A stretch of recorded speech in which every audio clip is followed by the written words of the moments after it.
I did have a question. I think I saw Ron outside just talking to the sheriff. If he comes in late, is that a big deal? I know we just took roll. No, we just document when he came. Okay, thanks.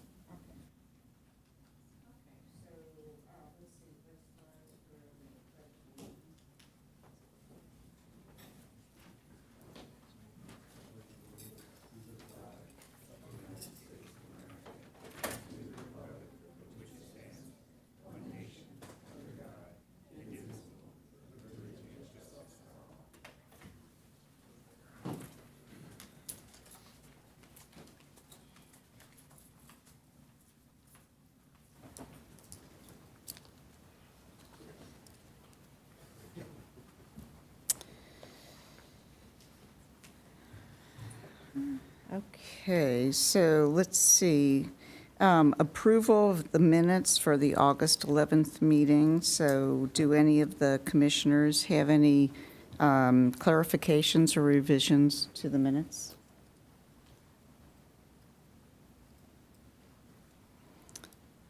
Okay. Would someone like to make a I motion? move acceptance. Okay. Can I have a second, please? Second. Okay.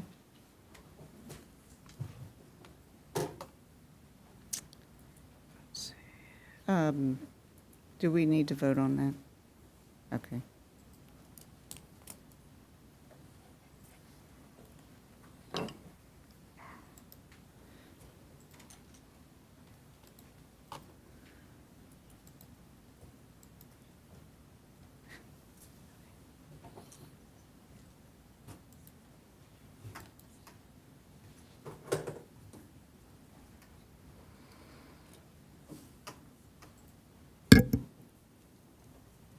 Okay, moving on to oral communications. Oral comments, maximum of 3 minutes, will be heard from people who submit a white speaker slip to the commission secretary. Time donations are not permitted during oral communications.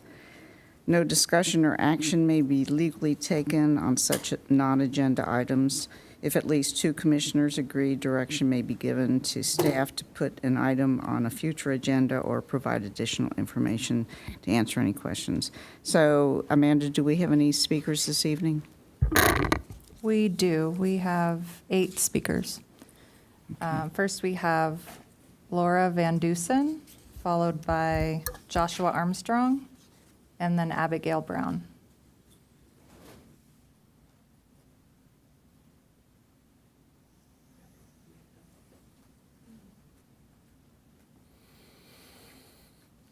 I'm just here as a placeholder to play the video.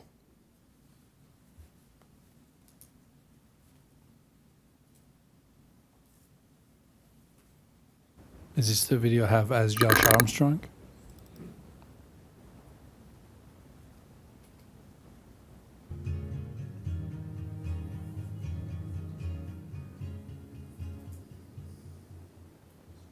In the wake of 4 fatalities in Encinitas in like less than a year, my friends and I wanted to share with you about how we feel about the safety of our streets and our own safety. Do you feel safe when crossing streets in Encinitas? No. It depends what street, but if it's like a busy road, I wouldn't cross. Usually I just find a different way. It depends in which crossroads, but sometimes not when cars are turning left and right, and sometimes they don't see you when you're crossing the street. Certain streets, no, and other streets, yeah. Which streets do you not feel safe crossing? The one where she got hit. When you're in your hometown of Encinitas, do you feel safe when crossing the street? No. Yes, mostly, but there's some times where I feel a little uneasy. But when are the times that you feel uneasy? Tell me a little bit about that. When I see drivers just like zooming past, not even like stopping to like glance at pedestrians that are even just like on the side. Do you feel safe walking from your ballet studio to, let's say, Pete's Coffee? No. Do you feel safe in your hometown when you're crossing a street? No. It depends what street it is, but if it's just like a small intersection, I do. If it's like a big intersection with reckless drivers, I do not feel safe. I feel safe most of the time when like the cars stop and like make eye contact with you, and like they see you, but not when like the cars don't stop and they just like drive right by. It depends on which street. The big ones, like the four-way ones, those ones, no, I wait until it's like fully stopped and like no car is like trying to turn. What makes a street feel safe to cross? When no other cars are driving past, when there's no other cars, even other lanes that won't turn my direction are crossing, when it's just me crossing the street and all the cars are stopped. Like putting in signs to warn drivers about like crosswalks that are put in place. Stopping and just like knowing that they know that I'm crossing the street. What would make me feel safe is if the driver like completely stopped and they make eye contact with you and they just like fully stop, they don't like halfway stop. Stand next to a parent or there's a crossing guard there or something. To have crossing guards or have like cameras out. What makes a street feel safe to cross is when drivers are actually stopping at the stop sign and are making eye contact with you. There's a crossing guard or like, you know, the people aren't running red lights or aren't going too fast. A street to feel safe to me, probably like not that many cars. A crosswalk where cars can see that it's a crosswalk. And also where cars aren't going like 50 or speeding. And I feel like if there was like a bunch of warnings, especially coming up before the stop sign, not just their stoplight, right, not just right there, it would make me feel a lot safer knowing that people are prepared or like, and it's not, now they don't have the excuse that they just forgot. It's like they were given several hundred warnings. Just the cars whizzing by. I've seen it a lot. Here are a few ideas we have. Number 1, install flashing lights at Emery's Crossing so the drivers are alerted when there is a pedestrian in the crosswalk.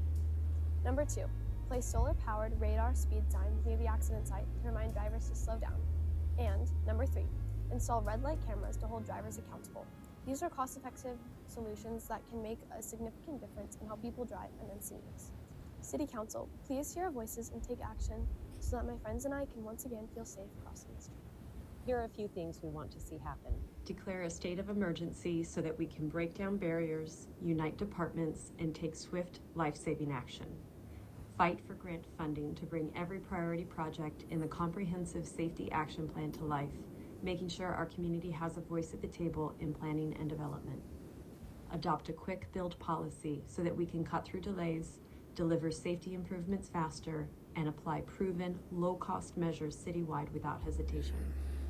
As representatives of our city, your courage and leadership are urgently needed. Lives are at stake, and our community cannot afford to wait any longer.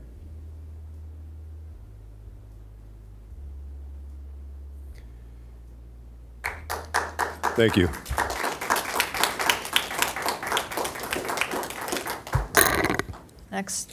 Next we have Abigail Brown, followed by Leah O'Connell and Greg Vosper.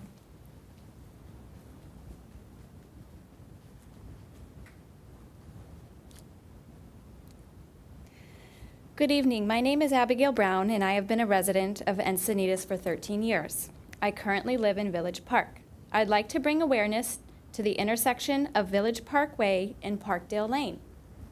Our family has almost been hit more than once, and I've seen our crossing guards hit on a daily basis, almost hit on a daily basis. My daughters attend Parkdale Lane Elementary School, and for the past 3 years, I have walked them to and from school through this intersection. Like many families in our community, we have long been advocating for additional safety measures. This is a designated safe route to school. Just before the school year, we were grateful to see new safety improvements put in place: yellow crosswalks and flashing stop signs. I want to thank the City Council and the district for working together to make this happen. Unfortunately, in the past 4 weeks, these changes have not had the impact we had hoped for. Families continue to face real danger crossing this intersection. It is not a matter of if an accident will occur, but when. Just a few weeks ago, a car blew through the crosswalk, hit the curb to avoid another vehicle, and came within feet of 2 pedestrians. I have personally reached out to the school board, the district, the sheriff department, and even spoke with the mayor a few weeks back about these safety concerns. I have also shared several videos showing cars driving straight through the intersection, even when children and crossing guards were present. 3 weeks ago, I went to the sheriff's department with my daughters to request extra patrol at this intersection. I do want to express my gratitude to the mayor and to our district, especially Eric Smith, and to the sheriff's department for listening. Last week, we were very thankful to see 2 sheriff patrol vehicles at the intersection, and their presence made a difference. But enforcement alone isn't enough. My first request is for a study to be conducted to determine which traffic calming measure would be best suited for this unique residential intersection. I ask that you look at an elevated crosswalk with possible bulb outs. This would physically slow cars and make children more visible to drivers. In the meantime, we are urgently requesting a second crossing guard, as one person cannot safely manage 6+ lanes of traffic. Our families are asking for something very simple: basic safety. Children deserve to be able to walk to school without fear. I urge you to take further action to make this intersection safe and to continue supporting traffic calming measures throughout our city. Thank you.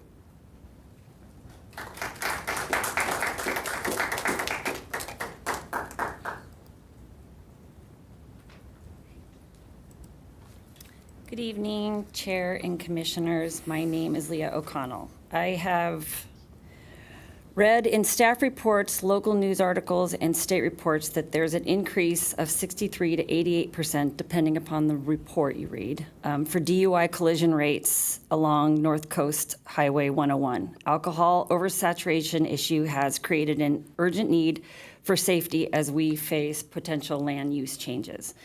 Which brings me to the reason why I'm here. The Development Services Department made huge errors during the approval process for tenant improvements at 145 Leucadia Boulevard. In 1997, a petition for our community, from our community and neighborhood established the Special K on the ABC 47 license, which states, quote, "There shall be no bar or lounge area upon the licensed premises maintained for the purposes of sale, service, or consumption of alcohol beverages directly to patrons for consumption." That's pretty clear. No bar should be included in that restaurant. Unfortunately, your staff appears to have overlooked this important condition. As a result, bar improvements were made, ignoring our community efforts to stop it, ignoring the existing major use permit, and ignoring city codes.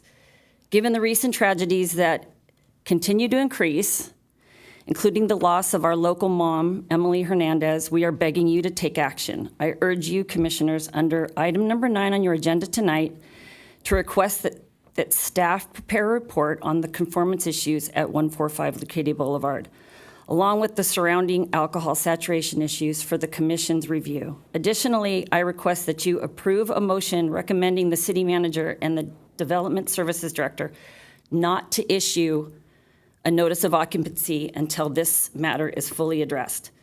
The staff's assertion that these changes comply with major use permit is just wrong. The plans clearly indicate that the proposed bar area exceeded the original limits by over 87%, which is a significant change. A sad day is coming for our cute little sweet Leucadia neighborhood with this unvetted new bar, unpermitted noisy roll-up doors, skate ramps, traffic, parking nightmares, and more DUIs. Our front door is 210 steps to the front door of 145 Leucadia Boulevard. This is a horrible mistake caused by Scott Drapkin and the City Manager, is going to cost our neighborhood dearly. Thank you for your attention and commitment to our community's well-being.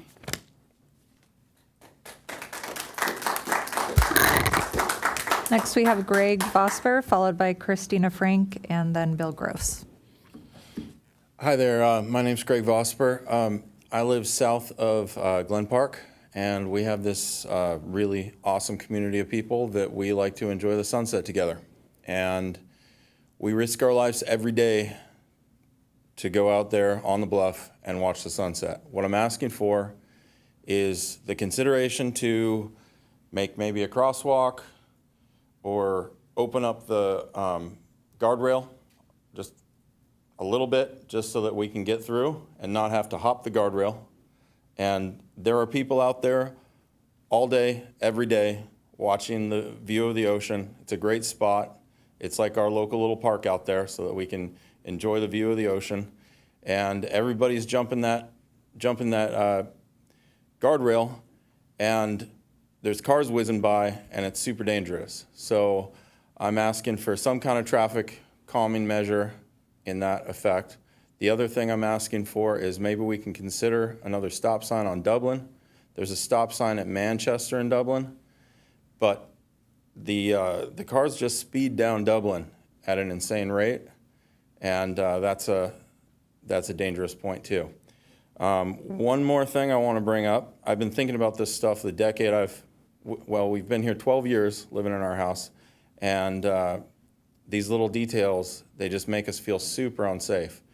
There's right next to Glen Park, there's that adobe-looking house. It's on Norfolk and San Elijo, and the sight lines are really bad there. So when you're walking from the sidewalk up to the next sidewalk, it's a very wide street that you have to cross. It bells out, and the cars can't see you, you can't see the cars. So if there was just simple things like cones, those implanted cones that go into the ground, just a little lineup of those, it would make a gigantic difference at making the people feel safer.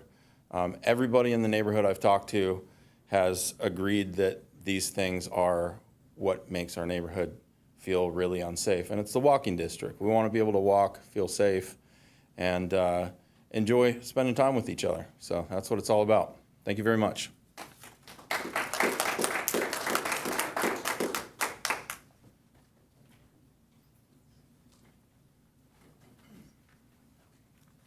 Hello, and thanks for everything that you do in your jobs here. I'm just following up with what Leah O'Connell was mentioning to you about 145 Leucadia Boulevard, which used to be Fulano's. And I'm really concerned about how the operational characteristics of this location are changing. This location is going from a quiet, low-traffic establishment to a very high-traffic, bar-oriented venue. This dramatic change in operational characteristics will alter the mobility, parking, and safety in our neighborhoods. I'm presenting these concerns because I want your help in ensuring that I'm presenting these concerns to you to help ensure that the substantial impacts on our local residents, street use, and overall quality of life are fully considered in any city review or decision-making process. The top concerns I have in our neighborhood are potential traffic congestion and lost drivers trying to figure out how to get around the neighborhood. We often have people come down our cul-de-sac lost and speed out the other direction. And that's going to drastically increase because there's no parking for these people for that restaurant. Increase on-street parking demand. There's going to be a lot of people looking for parking. That's going to impact not only parking for residents, but for our guests. And then safety concerns for pedestrians and cyclists. There's going to be late night hours. The hours are drastically increasing. And alcohol-related traffic is going to raise. And this is going to increase risk of impaired driving and inattentiveness near residential areas. And this is also a safe route to school area. So again, just asking that you review any decision-making process involving 145 Leucadia Boulevard. Thank you.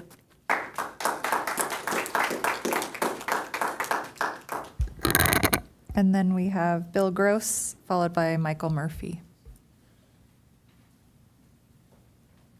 Good evening, Commission Chair, Commissioners. My name is Bill Gross, no relation. I've been a resident of South Cardiff, south of Glen Park, for 30 years. I attended a meeting, and I can't place it, approximately 4 years ago that was related to traffic calming, mostly south of Santa Fe. And some of the other representatives and people that presented were able to get some improvements to their areas. And the biggest concern that our group had with some very prominent local people in attendance was San Elijo, south of Chesterfield. On the heels of what Mr. Vosper had mentioned, the area where people stop to go and look at the sunset, or people spend a lot of time there, we're not going to stop them from jumping the guardrail, so I think having a break in the guardrail might be a good idea so someone doesn't trip. But I walk that street 3 times a day and have for the last close to 30 years. And the rate of speed has increased dramatically. I mean, we've slowed down 101 to 30 miles an hour where it used to be 50. We're still at 25, and I can tell you that the average speed of people, I cross it in the morning, and I'm at Kilkenny, if you know where that is. People coming around the 15-mile-an-hour curve are going 40, and I fear for my life. And I'm very, very cautious. But my wife was hit on her bicycle at the intersection of Dublin, and I was thrown from my bicycle avoiding a car at that same intersection due to people with excessive speed. And I'm thinking that perhaps some calming measures similar to the digital solar signs that show you what your speed that they have north of Birmingham might be effective. I know it's an arterial. I know that it's emergency route, even though it's a small surface street, and you're not going to put speed bumps. We're not going to be able to put, hardscape in there, but visual things that would call better attention to drivers and perhaps slow that down a bit. I also agree with Mr. Vosper's comment about the drawing better demarcation to the crossing at the corner at Glen Park and San Elijo and Norfolk, because it's pretty dangerous there as well. And lastly, I'd also like to comment that I think that calming on Dublin Street would be in order as well. I know there was a meeting last week. There's a proposed bike lane there. I'm a cyclist. I'm going to continue to go down San Elijo. I wish we would put the Sharrow, the epoxy raised Sharrows on San Elijo. I wrote the city about this a few years back, and the concern was that it would give cyclists a false sense of security. But I think it might heighten awareness for drivers. Thank you.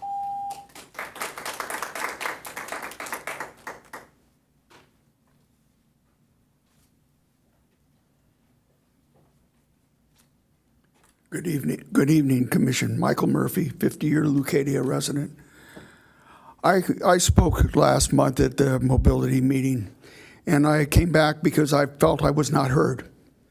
I spoke about the intersection at Leucadia Boulevard and Coast Highway, as well as Vulcan and Leucadia Boulevard.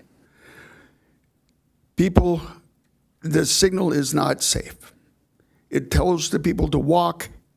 Cars are making right-hand turns at the same time. They're this far away from you.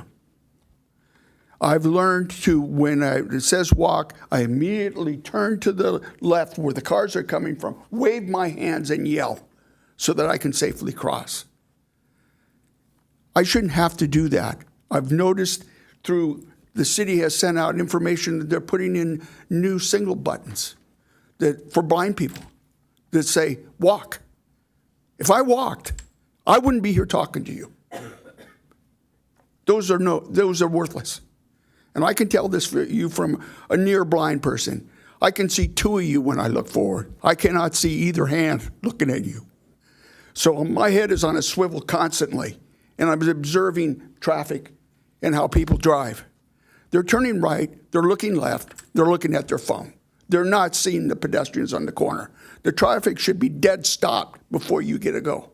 And just because the light says stop, that doesn't stop them. People need to be slowed down. It needs to be safe for pedestrians to cross. I took care of my mother when she was elderly. As you probably all have somebody in your family that's elderly. When they get older, they look here. And if it says walk, they can't turn their whole body to see. They're going to be run over. Is this what we want in our town? You've heard these little people talking. On the coast, it's a walkable neighborhood. It's always been. I've been there, that same area, for 50 years.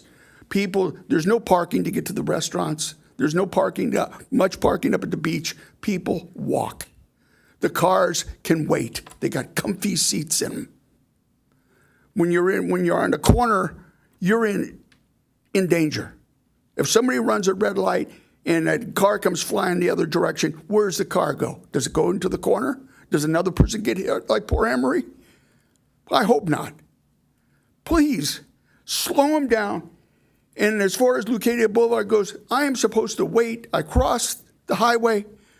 I get over the railroad tracks. I'm supposed to wait a whole nother cycle before I can get a walk button, because we don't want to add a few extra seconds of waiting time for the people on Coast Highway sitting in their comfy cars.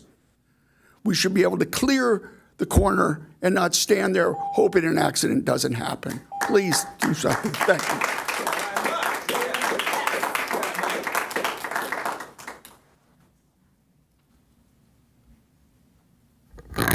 That concludes oral communications. Thank you. Okay, next are special presentations, information, proclamations, and announcements. Thank you, Chair. A. Bandigan, City Traffic Engineer. The first item we have is regarding the intersection of El Portal and La Mesa.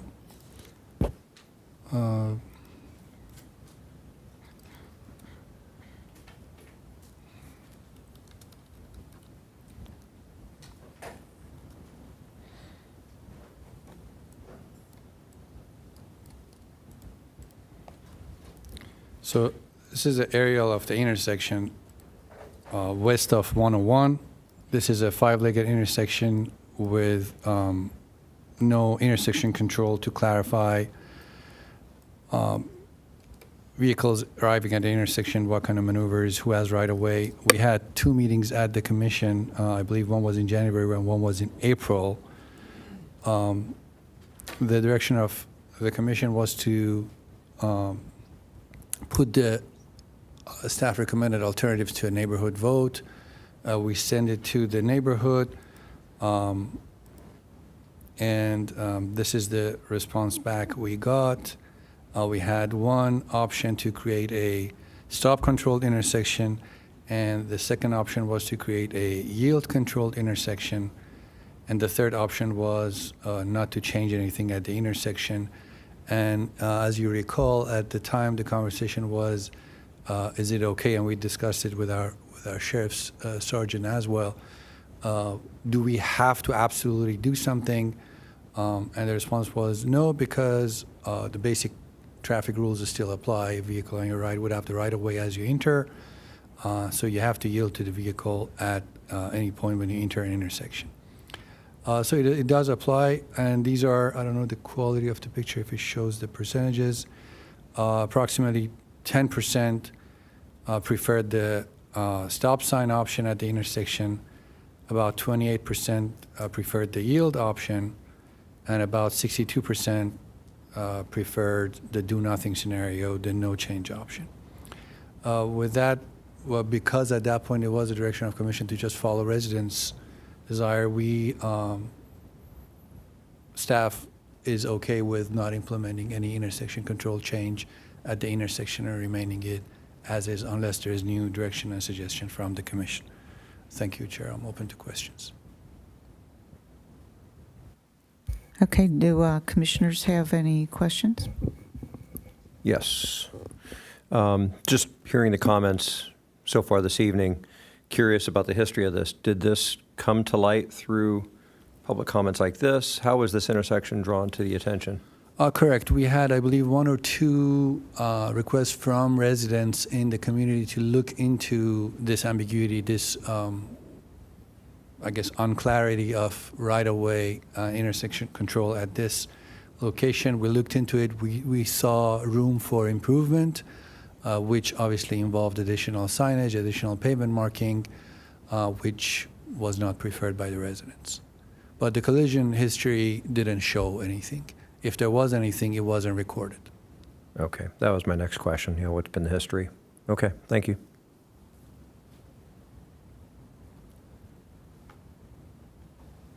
Okay, any other comments? I was voted.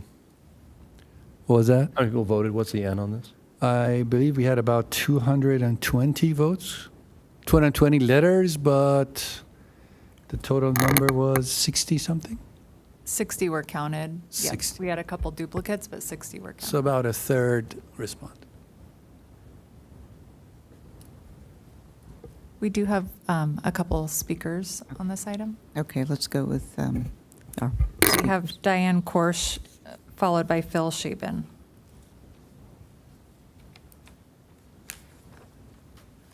Hi, Council and Abe. We worked together before COVID on Neptune. The neighbors along Neptune met at my house from both sides of the street, both ends of the street. We came up with a really good plan for Neptune to slow it down and to add some lines, and it's worked out absolutely great. I live at the top of El Portal at the ocean, and I've owned the house for 25 years. Sorry. So I've been up and down, up and down, up and down that spot. I was away for one of the earlier meetings, but I did respond. I feel that when you come down and you go from west to east and you come down El Portal, north and south, you can see the cars coming on, La Mesa and coming down El Portal. The issue is coming west and the street before you come into that intersection where cars are coming from every direction, and there's a lot of people parking that are not from the neighborhood. They're just there enjoying the beach. So I think the biggest issue is that the really cute neighbors on the end there, they hang things in the air to kind of catch your attention, like, hey, I'm a stop. And they hang birds from the trees and, little signs with kids on it, because really the cars that are coming west really need to stop and look what's going on. So when you made an offer of stop signs on 4 spots or yield signs coming from every direction, that doesn't really, it's not really necessary. What is necessary is the cars coming into that intersection with 4 streets coming from every direction. Those cars need to stop, look and see what's going on, coming down at them or coming across at them. They need to stop and see if there's children playing. They need to be able to see that. So that's where the stop sign needs to be. I stop every single time. I would never think of going into that intersection without a full stop. There are clearly a lot of children playing in that area. You can see the toys and the stuff, and the last thing you want to do is go in where there's cars coming from different directions. So that's where the stop sign needs to be for the safety of the neighborhood. So that's my opinion, and I've lived there 25 years, and so if you're going to make a decision, I would add one stop sign, not 4 yields or 4 stop signs. Thank you.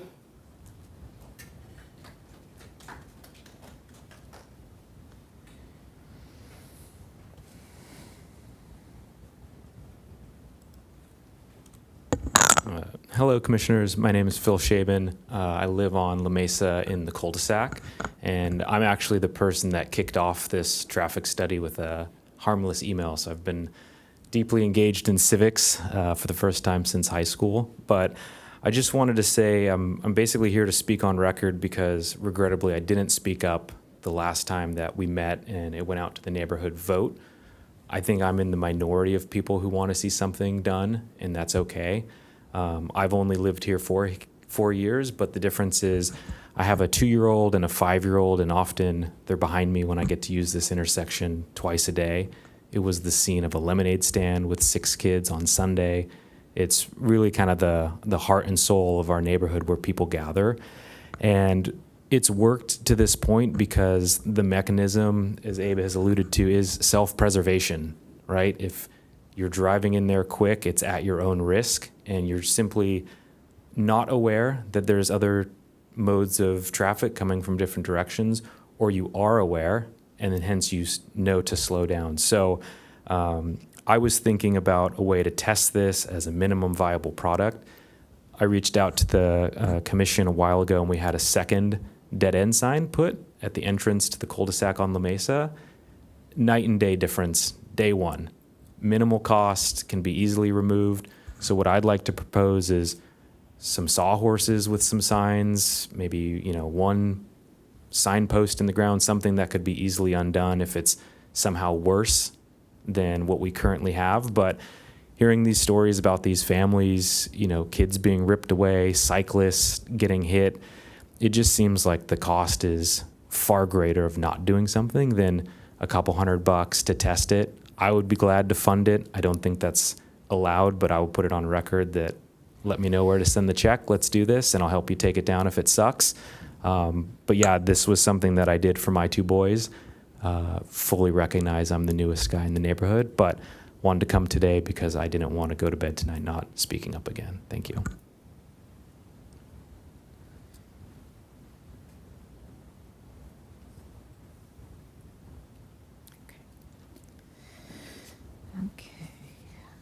Okay. Amanda, any more speakers? Is that it? That's it.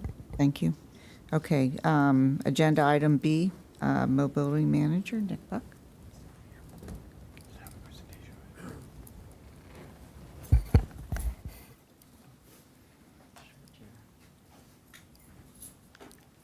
Good evening, Chair, Commissioners, and members of the public. I'm Nick Buck, the city's mobility manager. This evening I'll be brief as I updated on education, crossing guards, and studies last month. And in another month or two, I'll return with an update on our microtransit study.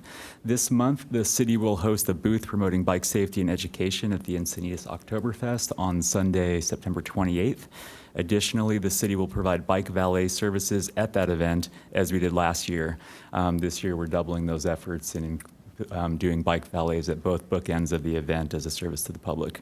Anyone interested in volunteering as a part of that bike valet can contact me or visit the city's volunteer webpage at encinitasca.gov/volunteer. That's all I've got this month for you. Okay, thank you. Let's see, next we have the Sheriff's Office doing their report on enforcement. Good evening. My name is Christy Trampus. I'm the traffic sergeant at the North Coastal Sheriff's Station. So I know last month you guys had asked if I could break down how many tickets were issued per day. I was told that's not something we can do.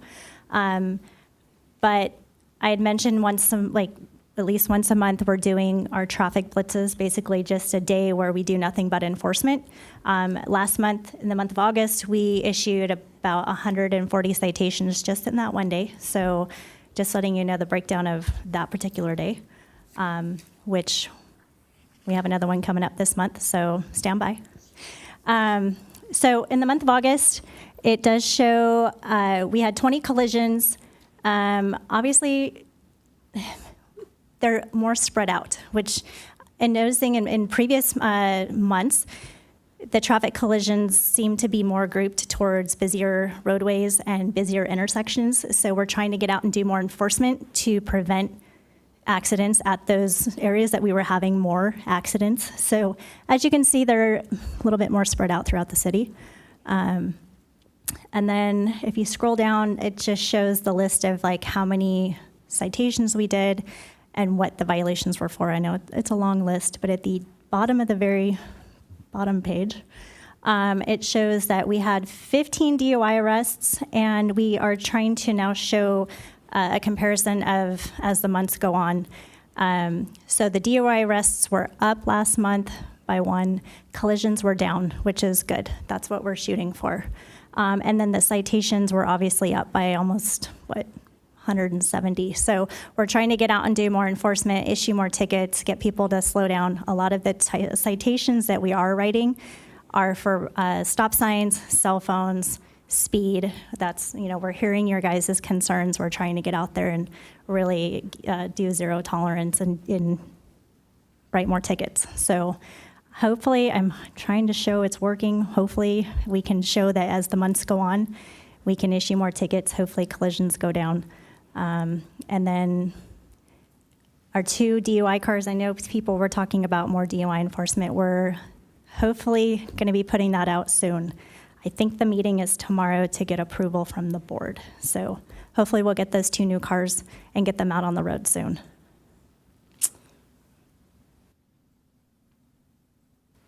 Okay, thank you. Do any of the commissioners have questions or comments? Yes. The last slide is good. It shows like the month-to-month change. I think we've been asking for like to kind of see that, right? Because a single month snapshot's hard to understand. Small business owner, from a business perspective, what I've realized, and especially in a coastal area like this, is, you know, month-to-month progression like this is good, but like collisions or citations, it's crazy how the months have a character to them. August of this year is far more similar to August of last year than it is to July. So could we see this? But I think you said the data inputs have changed. But ideally, my point is a request to see, can we see like as much trend as possible as the data allows for, but like ideally like August this year to August last year for these points? Because, you know, especially seasonality, I mean, you know how many people probably come here consistently in August every year, you know, so the behavior there. So if we see changes in August over August, then we'll know we're making an impact, in my opinion, of seeing how things really happen on a routine basis. Yeah, I think we can probably do that. I'll try to get that for next month. That'd be great. Thank you. I had a question, Christy. I wonder, number one, there's duplication of the, I guess these are the code numbers, so that there are several different codes that are listed several times. So the numbers, you'd have to add them together to come up to the actual number. So if we could try to clean that up next time so that they all get into the one line. Yeah, I will talk to the crime analyst. It's how it's entered. So you'll see like speed issued multiple times. If speed was issued with a ticket with someone unlicensed, it'll be listed below. So I'll see if I understand your confusion. I'll see if we can maybe clean it up where it's a little more understanding. These are just how the tickets are input. But I understand what you're saying, Ron. I'll see if we can get that a little bit more clear. That would be appreciated. I had somebody mention to me that he thought it would be better if the codes for the violations were in order rather than, I guess the way it is now, it's the highest count. Would there be a problem doing it that way, or he thought the advantage would just be, I think, in looking it up, and I can understand that. I have to look in that. Once again, it's how they pull their stats with our report rating system. I'm not sure if that's an option, but I can ask. Okay, thank you very much. I'll try to make it as easy as possible for you guys to see these and understand the numbers. Okay, great, thanks. Sergeant Travis, thank you for doing some of the trend work. That's very helpful. As Commissioner Duncan mentioned, I do think just getting more snapshots better, you know, looking at the entire year, looking at year over year, the seasonality effects, I think is really great if we can get that. Can you remind me, during the raid, you said how many, during the strike force day, how many tickets were written that day for speeding? It was about 140. Okay. So only concern I have is that it looks like we only wrote 118 tickets for speeding in the month. No. So like Ron was saying, as you look down the list, there's more speeding tickets that were issued with like other violations. So it'll show some speeding tickets down farther in the list. If it just shows that 118 on the very top, it means they were cited only for speed. If they were cited for speed and something else, it'll probably show it farther down in the list. And then, okay, that's helpful. I know it's confusing, and I understand what you guys are saying. So I'll see if we can clear that up a little bit. Yeah, I had just a bigger concern that we didn't write many speeding tickets outside of that day. I know they're writing a lot. Yeah, so okay, that's good. I don't see that totally, but I believe you. And then the registration, clearly, you know, the concerns from the community is about, you know, really terrible driving, really bad behavior. I think there are studies that show, you know, if you're willing to commit one crime, you're willing to commit another. But are we writing registration tickets without speeding? So we're just pulling people over for registration, or are we? Yes? Yes. Okay. Just curious. We're pulling people over for a lot of stuff. you never know what you're going to get when you pull someone over for expired registration. Sure. You know? Yep. Thank you.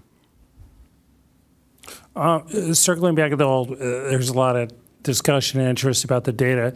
Is it possible just to get like a flat ASCII file or something in Excel so that we could look at the data as commissioners, do analysis, et cetera? Is that something you can ask your data analyst An Excel to do? file? I can ask.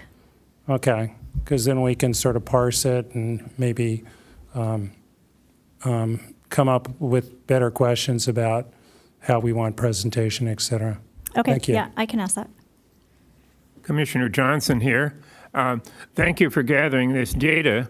As has been mentioned already, comparison with the previous months, for about the previous 12 months, would help us see what the trends are. We're kind of lacking that unless we remember what happened last meeting. Thank you. Understood. Yeah, we have a new report writing system starting in July, which is why I only put July up here. Between last November and this middle of June, we switched report writing systems, and the reason we went back to our old one is it was really difficult and not as accurate tracking our stats. So that's why I kind of started with July going forward.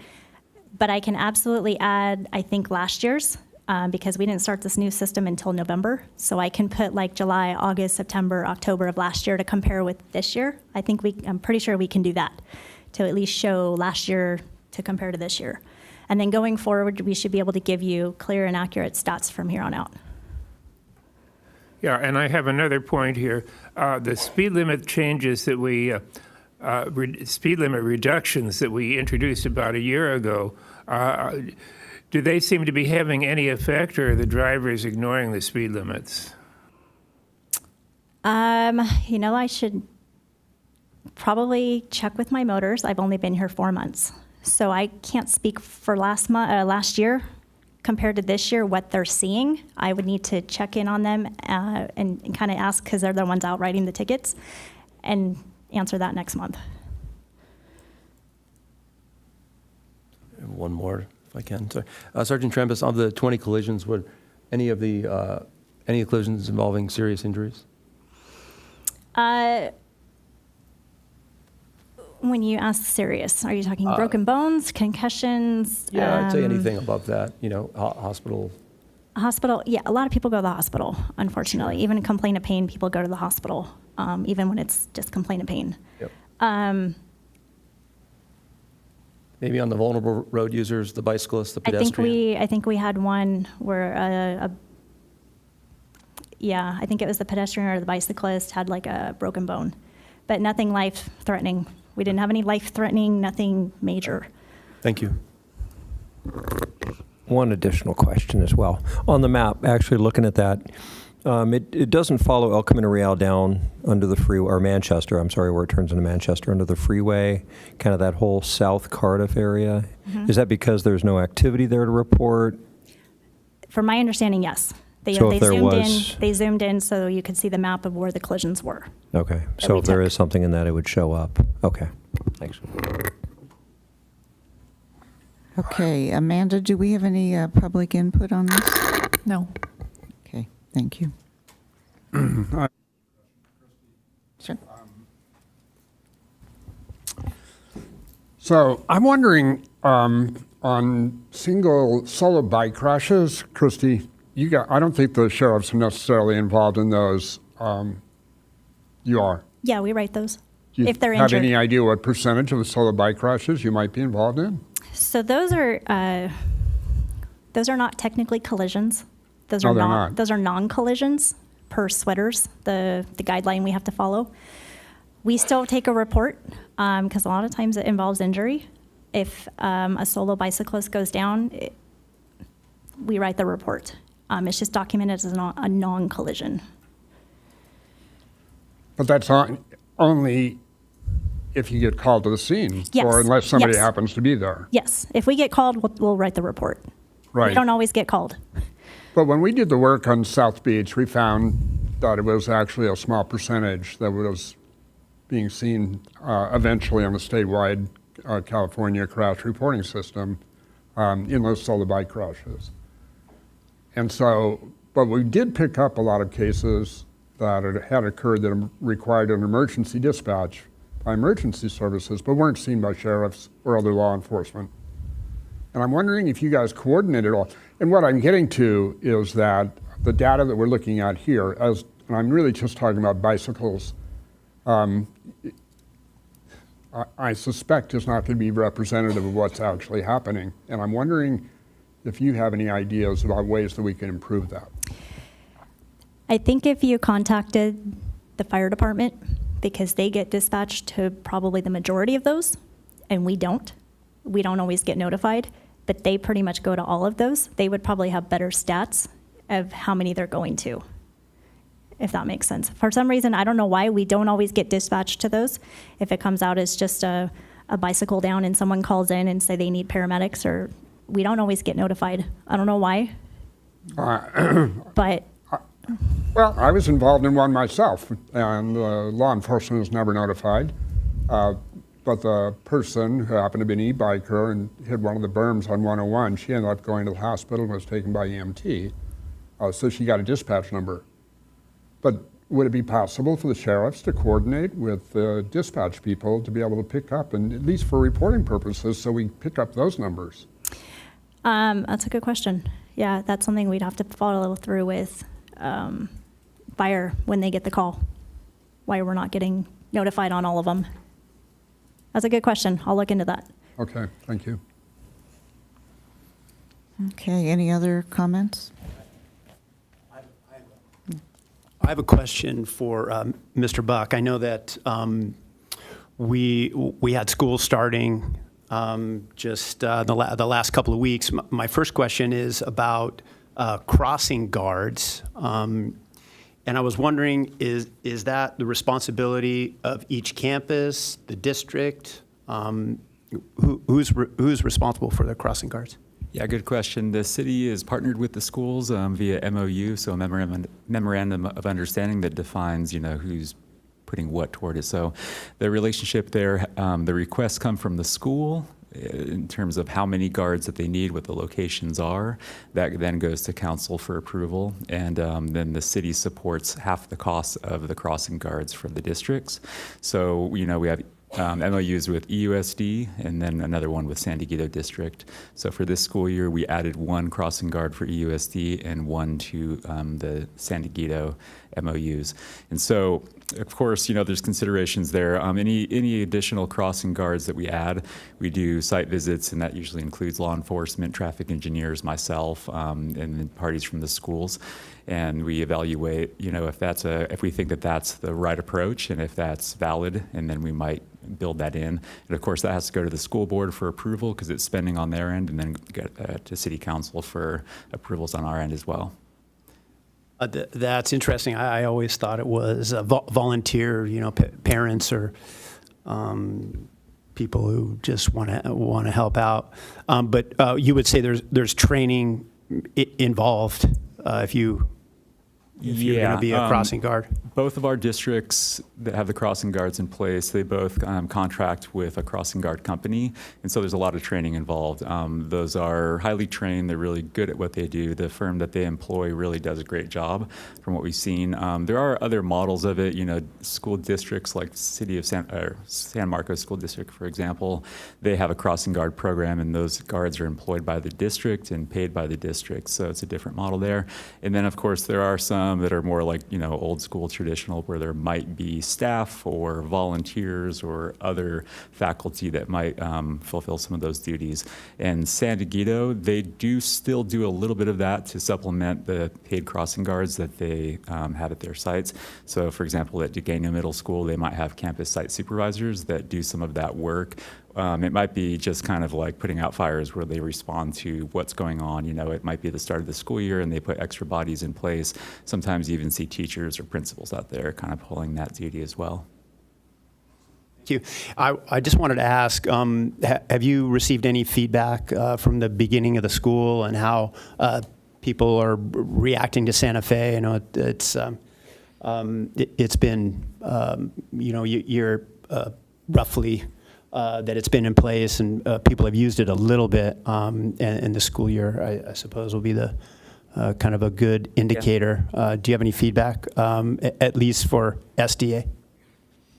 Yeah, I'll speak a little bit to that, and then perhaps if Dan wishes to comment too, because we have had staff, traffic engineering and engineering and CIP staff out there very consistently since the start of the school year to observe the morning and afternoon hours and what's working and what's not. I can speak to the crossing guards. So that crossing guard that's in place, that's certainly a new post, and also new facilities in place where we have the RRFB, that's the rectangular rapid flashing beacon at the crossing there. And so that crossing guard usually helps to make sure that kids are using that properly and then pressing the button so that cars are alerted and stop, and trying to be most efficient with that. So if it's one student walking up, we try to really load that bus, we'll say, try to get more than one student at a time to cross so we can have more efficient crossing, and that also that cars can then utilize that lag to make that left turn into the parking lot. So definitely, there's a learning curve there, but I think that things are clicking pretty well with how that crossing is being used and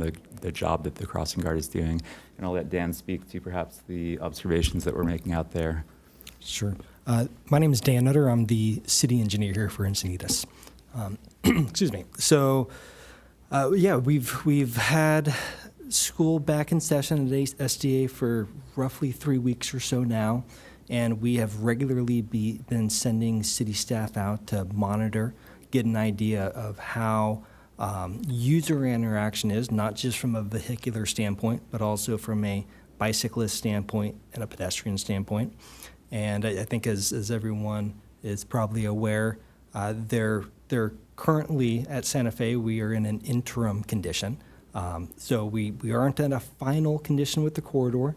As you'll notice, both of the signal intersections are not yet complete. So we don't have a final corridor laid out. And with that, in the interim condition, we're actually seeing users adapt pretty well to what's out there. And we still do have some slowing and queuing during peak hours, so that's drop off in the morning and then pick up in the afternoon. But by and large, users are using the facility pretty well. They're understanding the facility, even though it's a pretty significant change from what they had a year and a half or 2 years ago. So for the most part, there are some good indications that users understand the corridor in its current interim condition. Yeah, excellent. Thank you.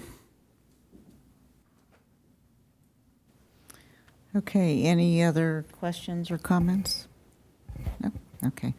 Then we'll move on to action items. I actually had one question for Mr. Buck.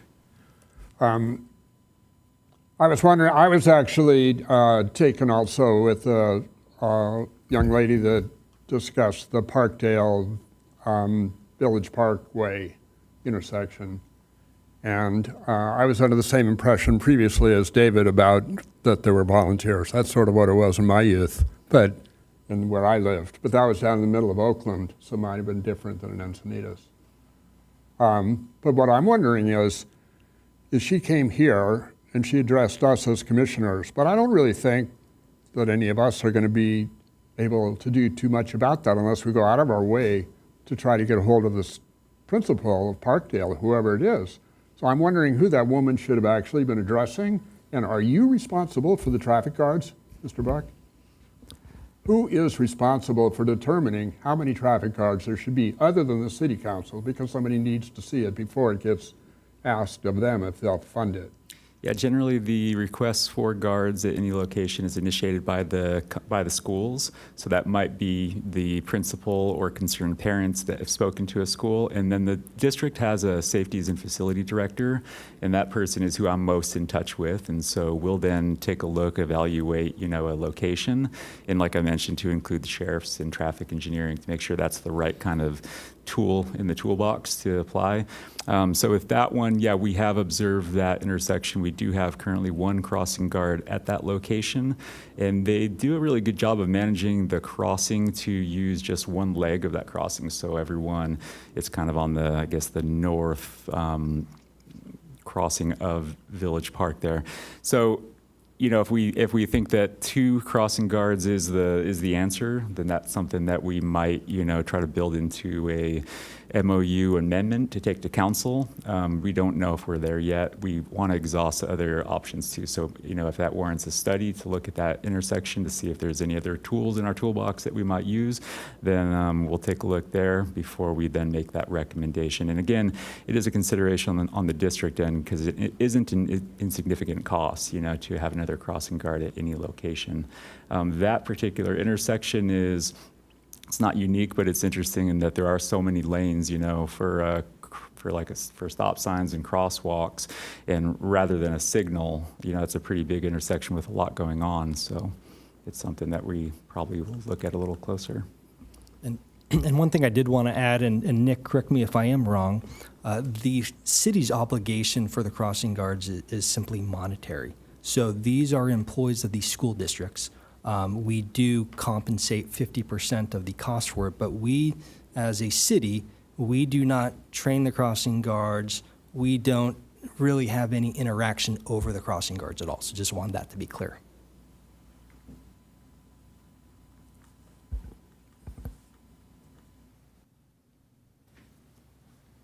Okay, I'm sorry, any other comments? No? Okay. Then, let's see, we'll move on to action items.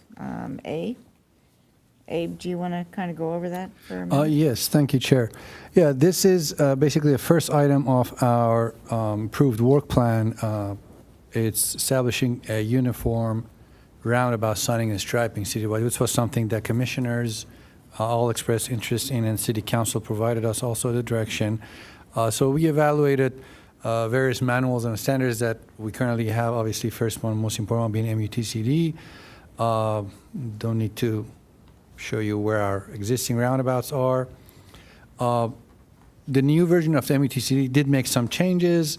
There is an exhibit for mini roundabouts and the optional and the mandatory signs that you have to place for roundabouts.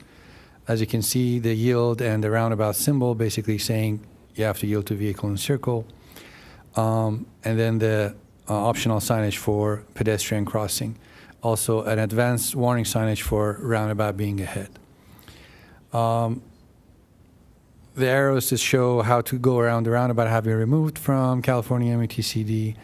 This is the exhibit for a one-lane roundabout. As you can see, similar treatment.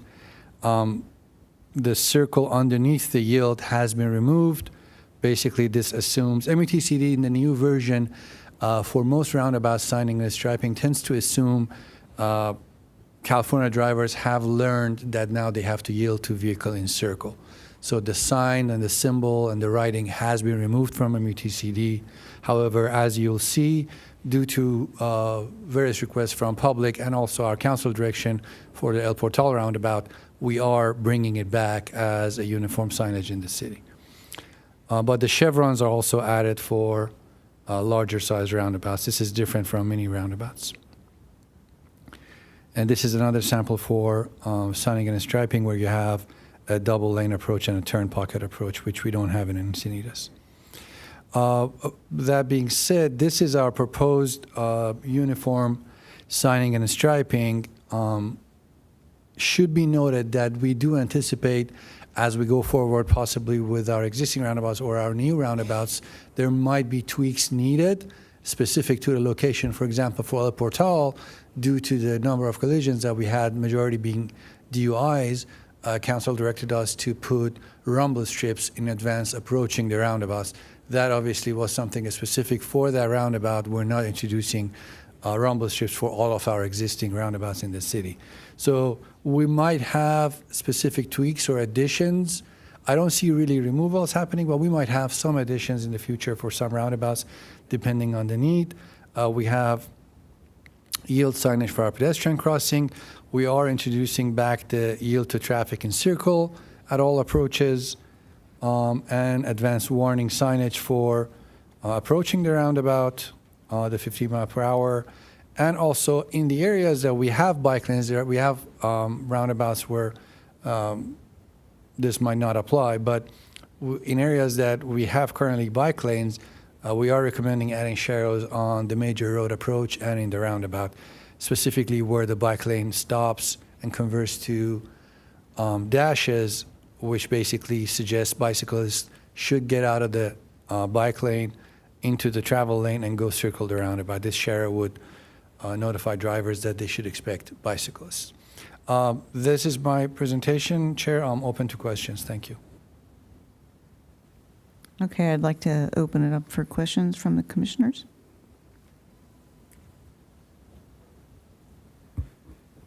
Yeah, thanks. This is great, Abe. I think this is definitely in the right direction. Curious just to understand what is optional versus not, like in the, I don't know which one it is, one of the graphics.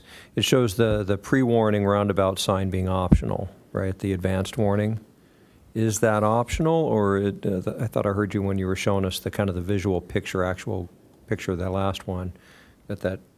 Correct. So the white background, this is exactly from MUTCD. This is not a staff proposal. We just wanted to show you what MUTCD has in its most recent version with regards to which one of these signing and striping markings that we're offering are optional in MUTCD, which ones are mandatory. For example, the chevron at the roundabout is pretty much mandatory. We have this R64 that you see here. This is mandatory, or the yield sign is mandatory.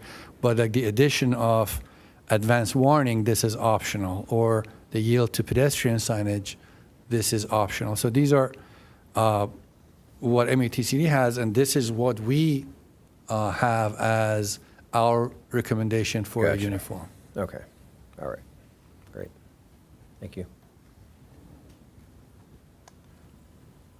I was wondering, Abe, I'm noticing that there's two sharrows in the diagram that you have with Major Street and Minor Street in the roundabouts. Those are the ones I'm speaking of.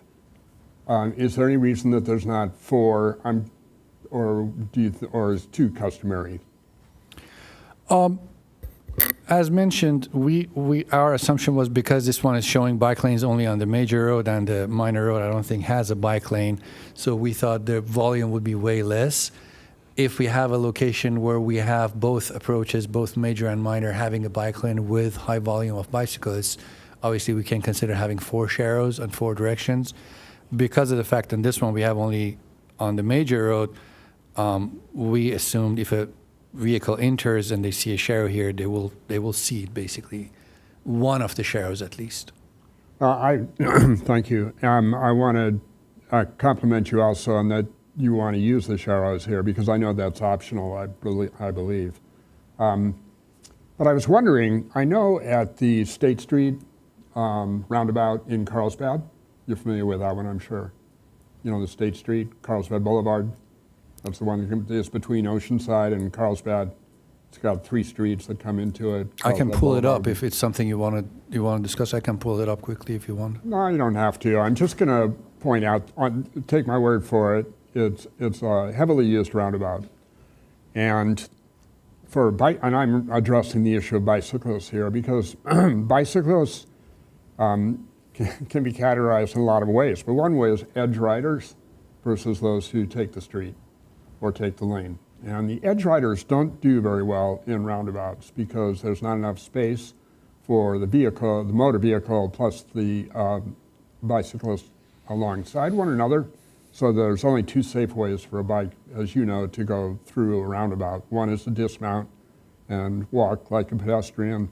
The other one is to take the lane in the center of the lane, but not to the side, not laterally along the curb or along the edge of the roundabout. So what I'm suggesting is that at that State Street roundabout in Carlsbad that I referred to, they actually made the sharrows in the middle orange rather than just white, in order to draw the attention to cyclists that that's where they needed to be. The sharrows are right in the middle of the lane, and it's just a visual cue for them. This is where you want to go. So I'm suggesting you might consider that. Yeah, sure can look into it. I mean, it's kind of tough. I got to see how they did it, but as you know, METCD does not authorize changing colors of, control devices. So I don't know how they did it. Right, and for what Abe's saying, orange traffic control devices mean temporary warnings, so construction warnings. So it is not something that we would utilize as a permanent fixture. And I've actually, Commissioner Medic, I've tried to ride my bike through that, my wife and I through that roundabout, and we got a little scared. But I'll digress. But yeah, from a color standpoint, we are going to stick to white in this scenario because that is what is called for in the METC, and that's what individuals are used to seeing. Okay. But you're going to keep them in the middle of the lane, correct? Absolutely. Great. Okay. Abe, do you you mentioned the drinking and driving at one of the roundabouts and putting in the rumble strips because of the amount of collisions you were seeing there. Do you catalog the collisions at the roundabouts when it's a hit and run, whereby there's a great Instagram account for the Lucadia Boulevard and High Metis one where they just catalog the drunks that hit it, and what you always see is no one declares that they hit anything. They take off after they've hit something. Do we catalog that as a way to look at potentially adding additional safety features? No, similar to our bicycle collisions. If there is no collision reports on Sweeters or California collision reporting system, we wouldn't have any data on it. I mean, we do hear about them here and there, but there is no actual record of them. Got it. So like rumble strips are only if someone takes out light posts or other things that allow you to say like we should do additional safety measures. I mean, the case of El Portal, we did extensive research on like how they happened and read each traffic collision. We requested Sheriff's Office to send us the actual report. We went over all those, I think, 21 collisions one by one, identifying how they happened, what happened. So that was a solution at that point where we thought would be helpful because of the fact that the majority of those came into the intersection at a very high speed. Mm-hmm. And obviously intoxication was the majority of the causes. But we thought at least the rumble strip will bring it to their attention. If there's like one or two collisions, we probably wouldn't. Another concern was that luckily on 101, we don't have that many residences because those rumble strips do really affect if there is a nearby house, but we don't have any residences nearby. Right. And El Portal roundabout is a little unique for the city because it is on a long tangent on Highway 101 where there are no other really stop control devices or other means where drivers are used to stopping or slowing, right? If you're driving 101, you've got a pretty long distance of not having to do a whole lot, and especially those that are intoxicated just completely lose track of where the heck they are on the corridor. And so the rumble strips for this particular location really makes a lot of sense to help bring drivers back to an awareness of something is about to happen. There's going to be a change in condition. So it's definitely not an application that would be utilized in a lot of roundabouts, but El Portal is a special location.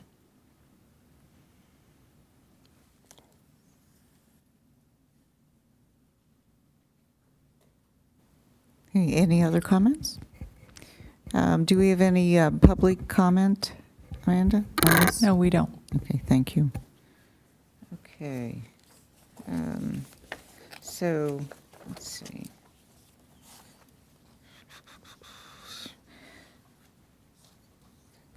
So Abe, are you looking for like a motion and we can vote on this? Yes, Commission can vote.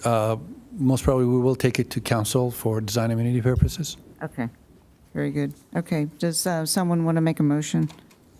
Yeah. Okay, Absolutely. I move that we accept this proposal. okay. I second.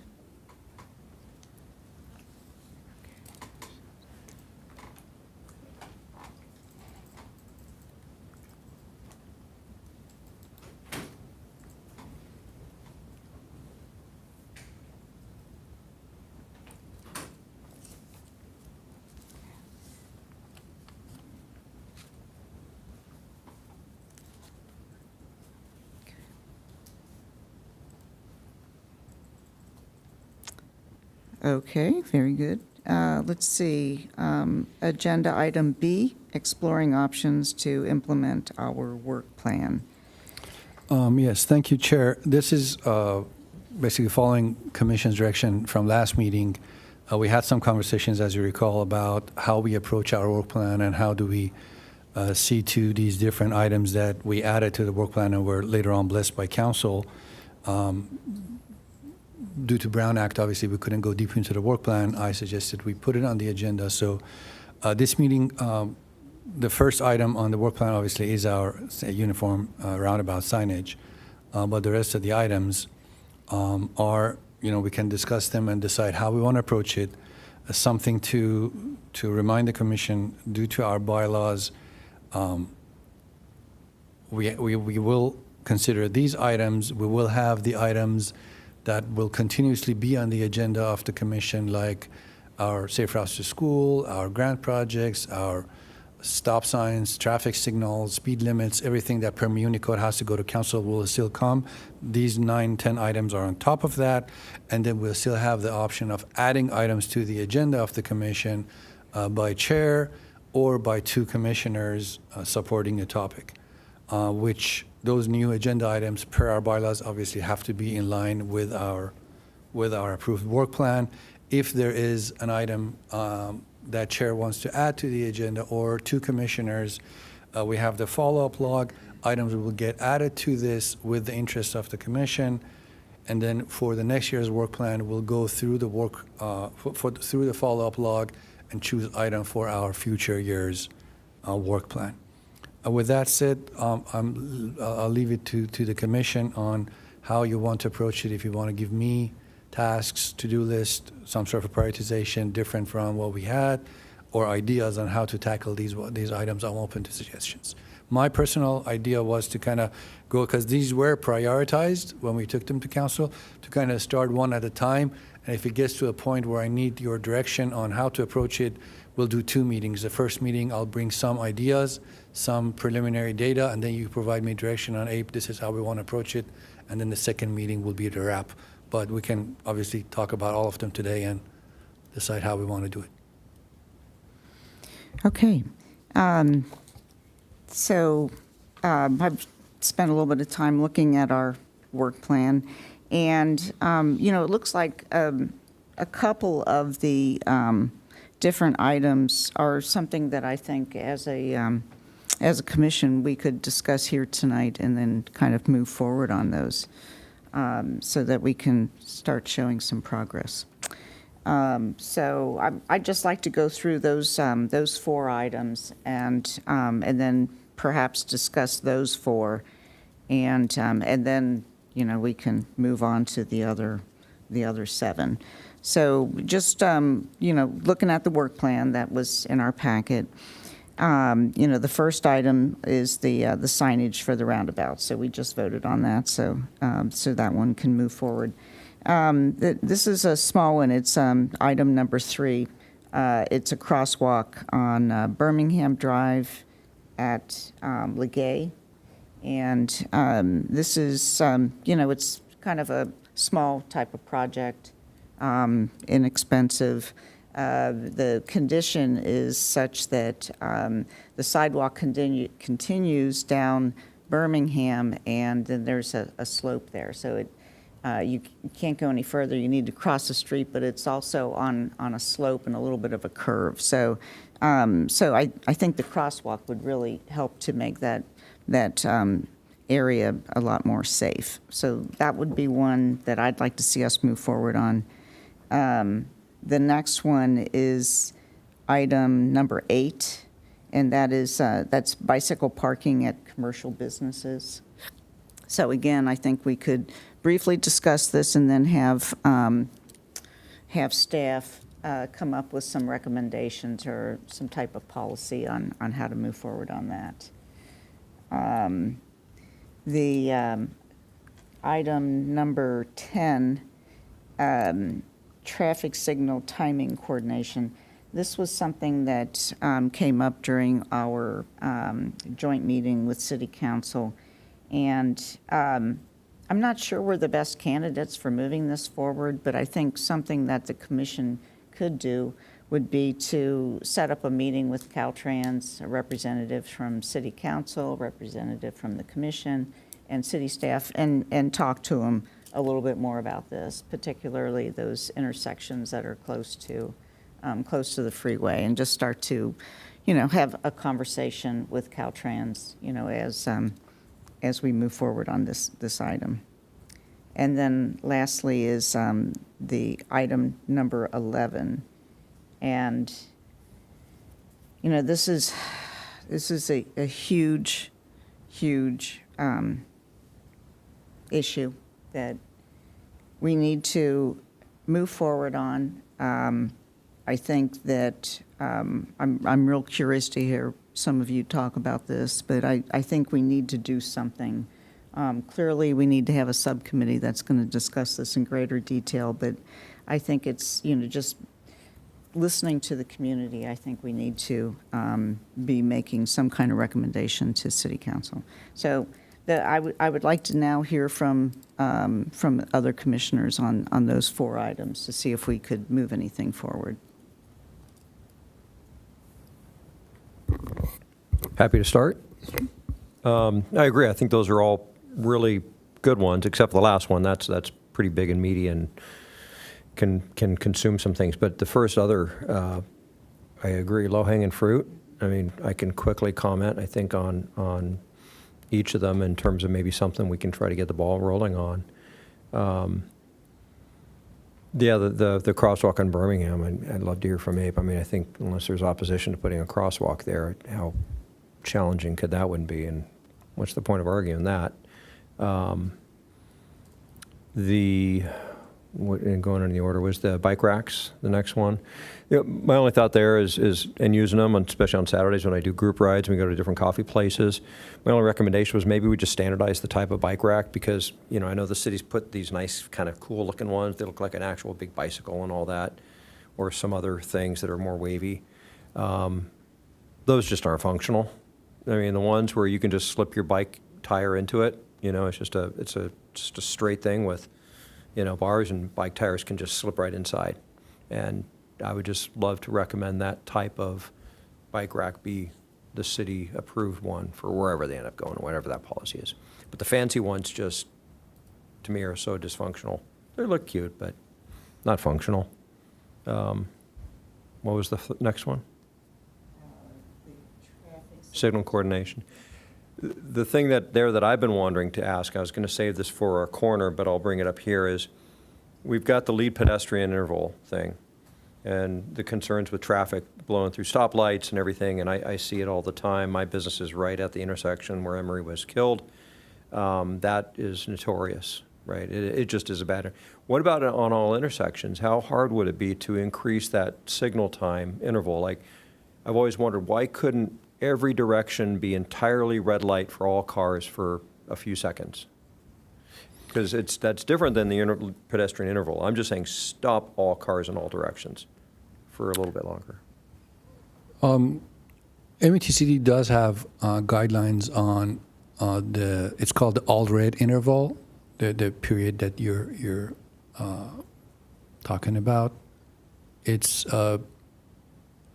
based on the speed and size on the road and the volume of traffic. And there's a table there that provides recommendation. It's not a fixed number. There is some flexibility to it. There has been cities who have had longer durations of all red, 2 second, 3 second. Most of our intersections, we have it between 1 and 2. But there are some cities that have 3 or even 4. I've seen it. My personal experience is that once people notice that they're driving in a city with longer reds, they feel much safer running a red. I worked in Long Beach. We had longer ones. We ended up kind of lowering it a little bit. In Escondido, it was kind of similar. In San Diego, it's kind of similar to us right now. Especially in a small city. In San Diego, it's large. Some areas you wouldn't notice that all of the signals in this city has longer reds. Once you move toward a longer red interval, then people, which the majority of the drivers in our city are regular commuters or residents of the city, they would feel, okay, all of ours, if we have like 60 signals, all of them gives me a very long all red. So if I run it, nothing will happen. It becomes a double-edged sword. It has the benefit that you're after, but it kind of makes people very comfortable running it, right? The ones who are not very law-abiding. That's the risk. So That's your why I kinda experience, you stick would to- just straight recommend against that then? Because Yeah. I'll take your advice, you know better than I, so that makes sense. Yeah, I mean, MUTCD has reviewed obviously thousands of intersections, and what they come up with is just basically for the mistakes. If somebody makes a mistake, that 1 second should be enough, because our pedestrian symbol will not come up until that all red interval goes into the green for the pedestrian crossing. So it's not like we're sending a pedestrian in during the all red scenario. So it's safe in that regard, but it's basically just for the mistake. If somebody makes a mistake and runs it, they will not T-bone anybody else. Right. Okay. Thanks.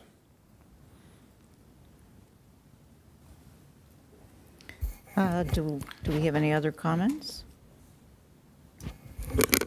Well, I was just curious. So we picked 4 out, and we said, okay, we want to accelerate these. So what would be next steps? I mean, we can talk about it. I agree, but what do we need?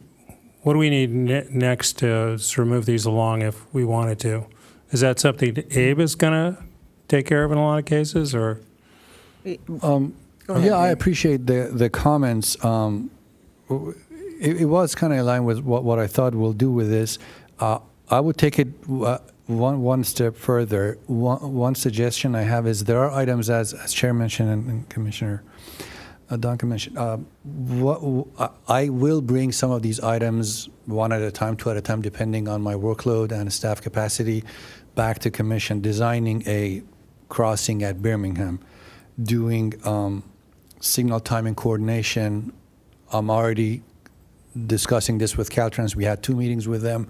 We are checking options. We talked to 2 different vendors who can provide us more smart signal timing and better coordination. So the stuff that are 90% on staff, I'm aware and I'm kind of working on them. What I think can come out of this is that maybe forming subcommittees, because the majority of these come from commissioners, maybe looking into these items, and some of them are not really engineering practices or design work. Many of them are like literature review, checking with other cities, contacting other agencies, gathering more information. Some political. Maybe that's the part where commissioners can get involved, because in our Muni Code it does allow commissioners to prepare reports. Stuff like getting on the bandwagon of Assembly Bill 645. Or identifying potential parallel routes, item work plan number 2, parallel routes to our major roads where we can focus on sending bicyclists to those side streets and take them off of our major roads to allow for less congestion. There were 2 or 3 more when I was going over it. The example Commissioner Duncan mentioned, bike parking on commercial businesses, like that can be a perfect option for 2 commissioners, form a subcommittee, maybe discuss with some businesses, find out opportunities. This is what we're recommending. So I think this can be a collaborative effort between staff and the commission. Some of these items has to come from staff and commission reviews. Even the ones that commissioners kind of take the lead on, it can still be with the staff. We kind of work together, come up with a report. It doesn't matter who writes it in the end, if I bring it to commission or if a commissioner brings it to the commission. But that's what I think can come out of this conversation today, maybe taking a little bit of a deeper look and maybe taking some volunteers for a few of these where it's not really a matter of engineering design, more of a, gathering ideas and literature review and stuff like that. Okay, so the 3 that we kind of talked about, you have enough information to kind of move forward on those. So the crosswalk at Birmingham, the bicycle parking for commercial businesses, and the traffic signal timing. You don't need any more additional The signal timing information. and the crossing, no, I can bring it to commission with the information and ideas I have. For the bike parking on commercial businesses, that's where I kind of need your help because there's really no engineering basis for this. This is more of a, okay, are we sending letters to businesses? Are we going for community business centers with more than 50 parking spaces? Do we contact, the big business in there, Ralph's, Sprouts, Home Depot? Like that kind of approach is really not an engineering. These are like more of a brainstorming. So that's where I think like I need more of your help than just my own staff. Okay. So maybe as an example, like I would be interested in having a subcommittee for AB 645 and the Vulcan Trail. So then I need one other person to be on Yeah. the subcommittee? Exactly, and One staff more, can be but not involved. more than 3, because you can't have a quorum. Up to 2. 2 to 3. 2 to you 3, can have, sorry. yeah. Yes. Okay. So that's an example for me. Okay. What I would Great. Okay, that's an example, so we'll sign you up for that. Sure. Okay. Yeah, if you have another commissioner, yeah. Okay. If anyone's interested in joining a subcommittee for the AB 645 or for Vulcan Trail, Yeah. taking Okay. subcommittee members, I guess. So, Amanda, you're taking notes on this, right? Okay. I'm interested in Vulcan Trail. Yeah. Okay, so we have a subcommittee for item number 6. And let's see, item number 5, is there another person interested in being on the subcommittee for 645, Assembly Bill 645? I could do that. Okay, Yep. very good. Okay. So, let's see. Just to make sure I'm clear on that, that's the speed camera. Yeah. Okay, I would also like to be involved in that 645. okay, very good. Just going back to item number 2. Yes. Okay, Yeah, I'm interested in that, yeah. okay. Who would like to join me? I am.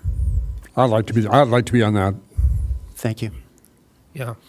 You Item can add number that. 8, I'd like to be in that. I'm concerning handicapped access as well. And going to the Encinitas Cafe with a walker with bicycles around and lots of pedestrians is interesting. I'll be on that subcommittee as well, the coming up with a policy for bicycle parking in commercial areas. So, well, we've actually been making a lot of progress here. So there's item number 7. This is like mid-block crosswalks along El Camino Real. I don't know how many I signed up for, but this will be the last one I sign up for.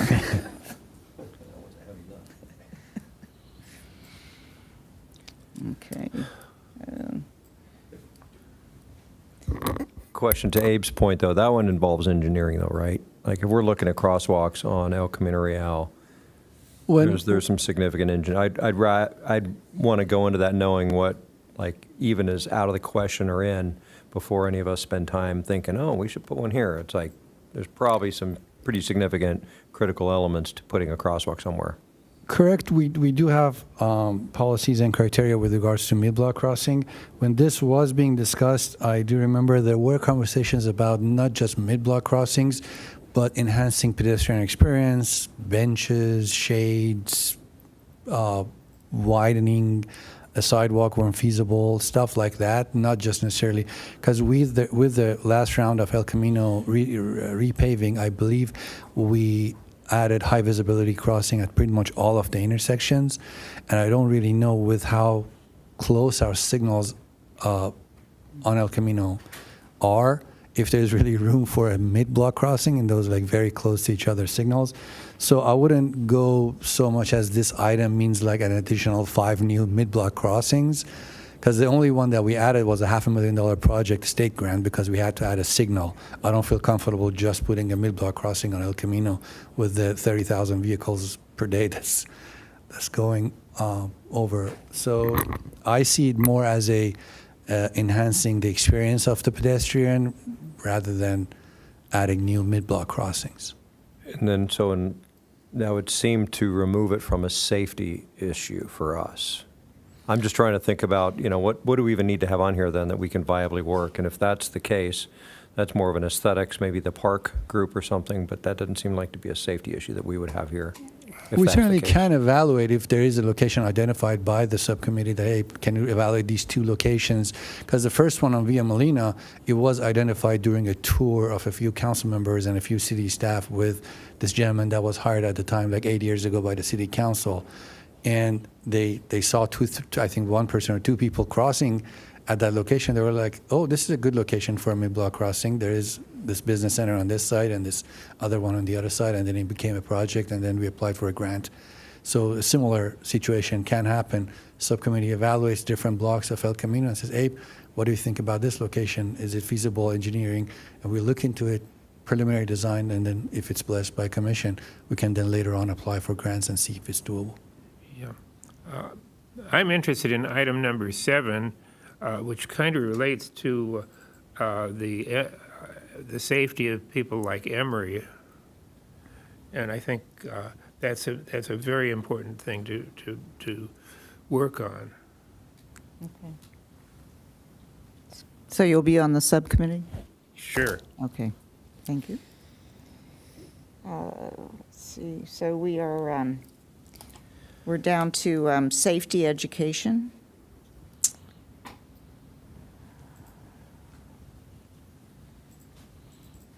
You know, we've actually identified quite a few subcommittees. Maybe we have enough subcommittees for the next month or so.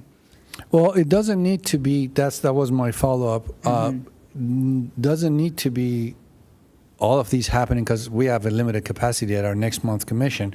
This can be an ongoing. I can recommend just following our work plan prioritization, depending on which subcommittee handles number 2, number 3, and we kind of work with the staff on those. Some of them can happen parallel. Many of these are not a 1-month thing. Many of these would take 2, 3, 4 months. So it can happen parallel at the same time. So it's not like, next day you'll receive an email from me scheduling a meeting with the subcommittee.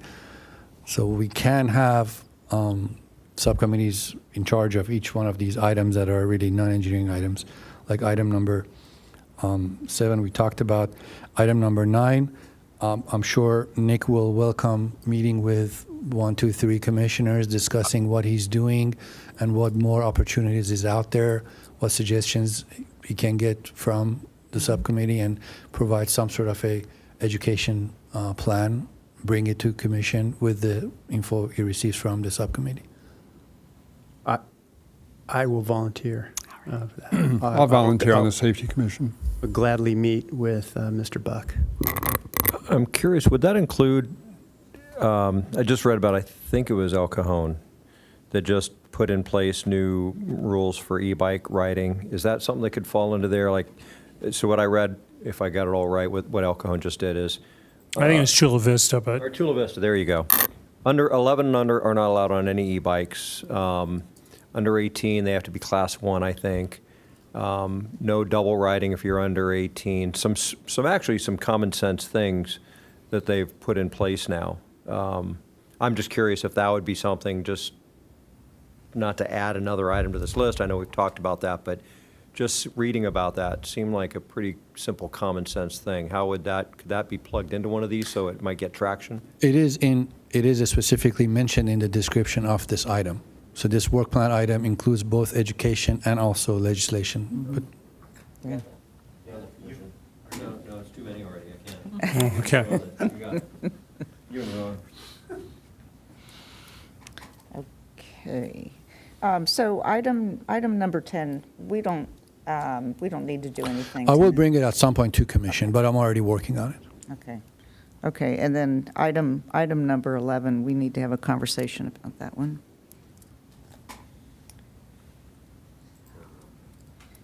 I think we should discuss it.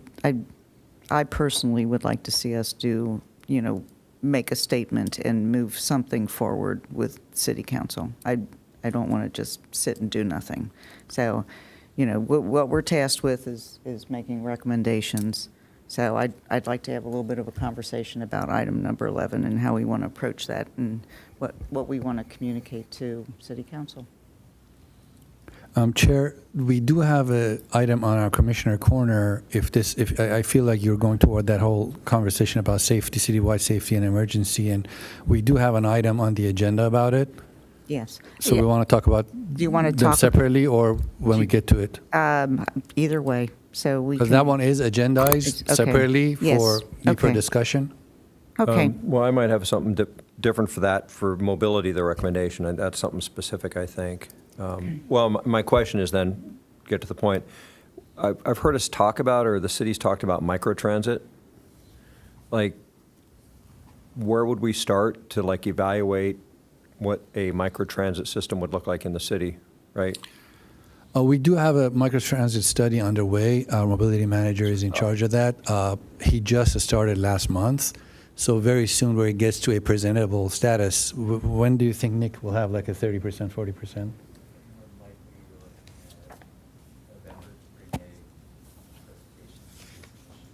Yeah, so we'll bring it November to commission for your first review of, but it is started. Okay, so let's move on to item number 8. Chair, excuse me, we do have 2 speakers on this one. Oh, excuse me, okay. And then also, if I could just confirm the subcommittees I have really quickly. Do you want to do speakers first? Sure. We have Laura Van Dusen, followed by Molly Henlian.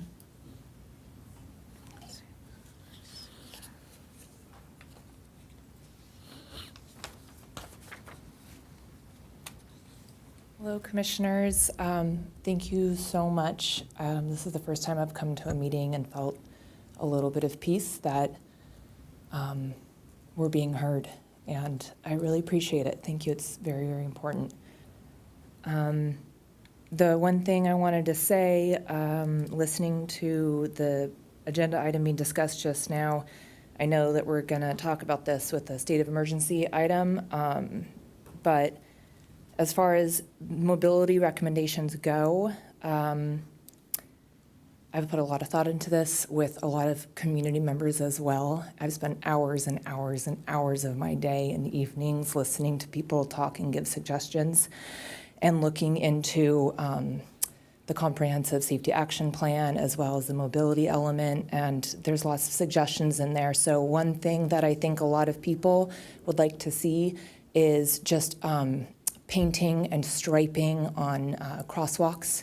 It's a low-cost, near-term item that's mentioned in the Comprehensive Safety Action Plan.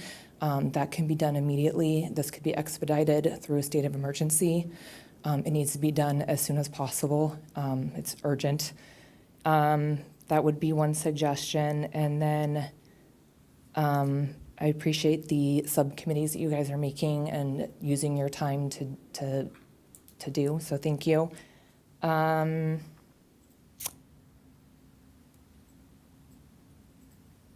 Other ideas are outreach, right? Having, I don't know how the marketing department here works, but Instagram, website, e-newsletter, communication with the public about our efforts to improve safety, and that will help make residents feel safer, and then also understand why there's being more citations, and maybe the red light cameras get turned back on.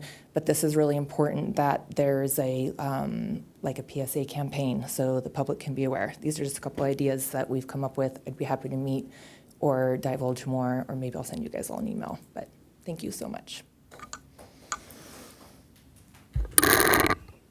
And then we have Molly Henlian with a time donation by Lisa Provenzano. Good afternoon, Commission. Molly Henlian, District 2. I had pictures and I was having laptop issues. So I'd like to address the work plan items specific to Work Plan 2 and Work Plan 11. We need to prioritize this.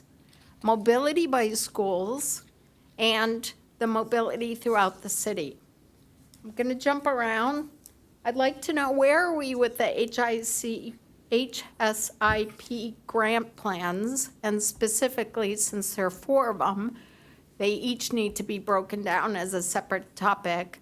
But I'm going to speak to Encinitas Boulevard because it is getting worse and the apartments aren't even done. I will say I've seen increased traffic patrol, and I applaud that, but I think we need more. And we also need, I know someone spoke about the crossing guards, we also need to look at our crossing guard situation. I'd like to request, I know earlier a person from the public, I think her name was Abigail, spoke about a traffic study. And I keep saying that, traffic study, but I think the true terminology is a traffic count at these key areas of concern, up and down Encinitas Boulevard and near our schools. Without a doubt, that's the starting point. I also think we need to have our engineering staff look at these key crossing areas. So last week, I was stuck in traffic. I was headed to the community center, and I was in the second lane to the right, and then there's the bike lane. Well, everyone's treating the bike lane as a third lane, and people were cutting me off, and I was in a lane, and I wanted to take a right. The other issue I observed was people are doing U-turns. They're heading west on Encinitas Boulevard. They're using the, what's the word? The simulated islands as U-turns, so then they can head east. So we had it was like a circus, and it was crazy in front of the St. John's School. And they're not just going to St. John's, that's its own circle of chaos. They're going to the Rhodes Preschool, which is the first right you take after you turn on to Ballore. That's their entrance. And then you have people trying to go to Oakcrest, and it's just a circle. And then kids who have the light to cross Encinitas Boulevard, bikers and pedestrians, people are making the right turn on to Ballore. And someone's going to get hit. We need to have someone with a stop sign or some type of visibility to control and better train driver behavior, because it's out of control. I did speak to a traffic guard today at the one at Oakcrest, and I asked him, because I spent an hour on Friday filming, and that's what I was going to show you, is pictures of the insanity of how people are driving to do school drop-off and school pickup. So I asked the traffic guard, his name is Adrian, he's been a traffic crossing person for 3 years, and he said, it is out of control. Last week, he almost got hit. And he is a tall guy with a yellow vest, and he said he had to push the kids back. So our driver behavior needs to be, we need more supervision. We need to have more crossing guards, or we need to dedicate our traffic patrol to key areas in school for school pickup and drop off. So I think when we have presence of sheriff and will help. So the key areas, when I look at this work plan, number 2 and number 11 should be top of the list. And thank you.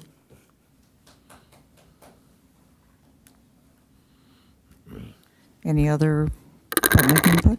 That's the last. Can I go through the work plan? Yes. Okay. So for number 2, I got Commissioner Maddock, and I wasn't sure about the second. Okay, thank you. And then I have for item 5, Commissioners Gross, Duncan, and Thiele.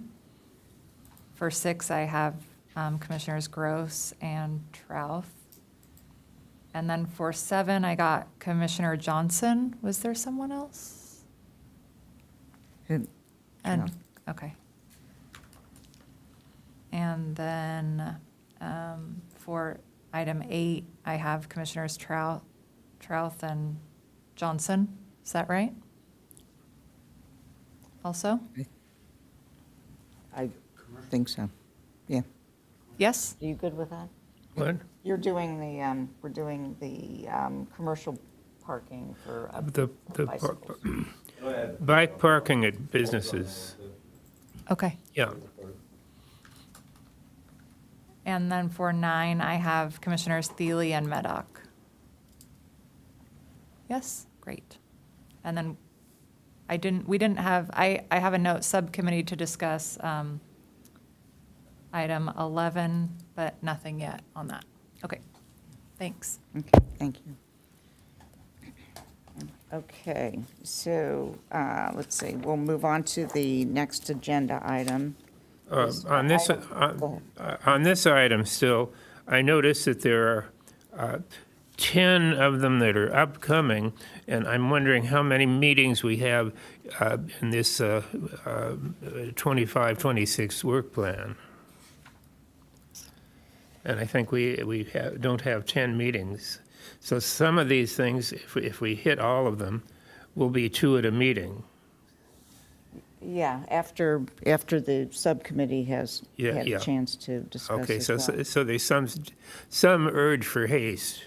Yes, and I mean, this is the first time we're doing a work plan, so I'm just kind of curious how many typically the other commissions, if they have 10 different items, do they get them all accomplished in 1 year? Is that the expectation, or do some of these carry on to the following year? Yeah, I don't think other commissioners have such a, I don't want to say complicated, but like each one of these items can be a 10-month, item by itself. So I wouldn't think council would penalize the commission if we don't get to do 2 of these at the end of the fiscal year. I would say let's go full force as much as we can, and then, June next year, if we don't get to finish 2 of these, I'm not sure if it's going to be. Yeah, Patricia, I think it would maybe like at some point sooner than later, each of us that are on these commissions kind of evaluate, see how long do we need to do the necessary work, and we try to almost calendarize or schedule our meetings with when the subcommittees can bring them, right? So we kind of have them, Yeah. we look to see, okay, this is going to take longer, this is sooner, so we can kind of see where they might fall. Yeah, so that's maybe the subcommittees need to be kind of looking at schedule a little bit. Yeah, okay. Okay. May I ask, the 25-26, what's the final month in 26? June. June? Fiscal year. Okay. Well, we're following the fiscal year, all right? Okay. Okay, so since we're going to do item number 11 a little bit, so do you want to do your engineering report? Oh, yes, I can quickly go over those 2. So I'm not sure which one is first. So all my usual big project updates are LPI, as was discussed. Our controllers were all upgraded, push buttons, I think 95% upgraded to new IPS push buttons. We have our new striping modifications in the work, some additional continental crosswalks, some bike markings to clarify where the bicyclists should be stopping to be able to be detected by the bike detectors. Those are in the works, so we anticipate the project to finish in about a month. Our bike emergency and our Quail and Saxony projects both are pretty much 95% done. We're just doing the punch list items now.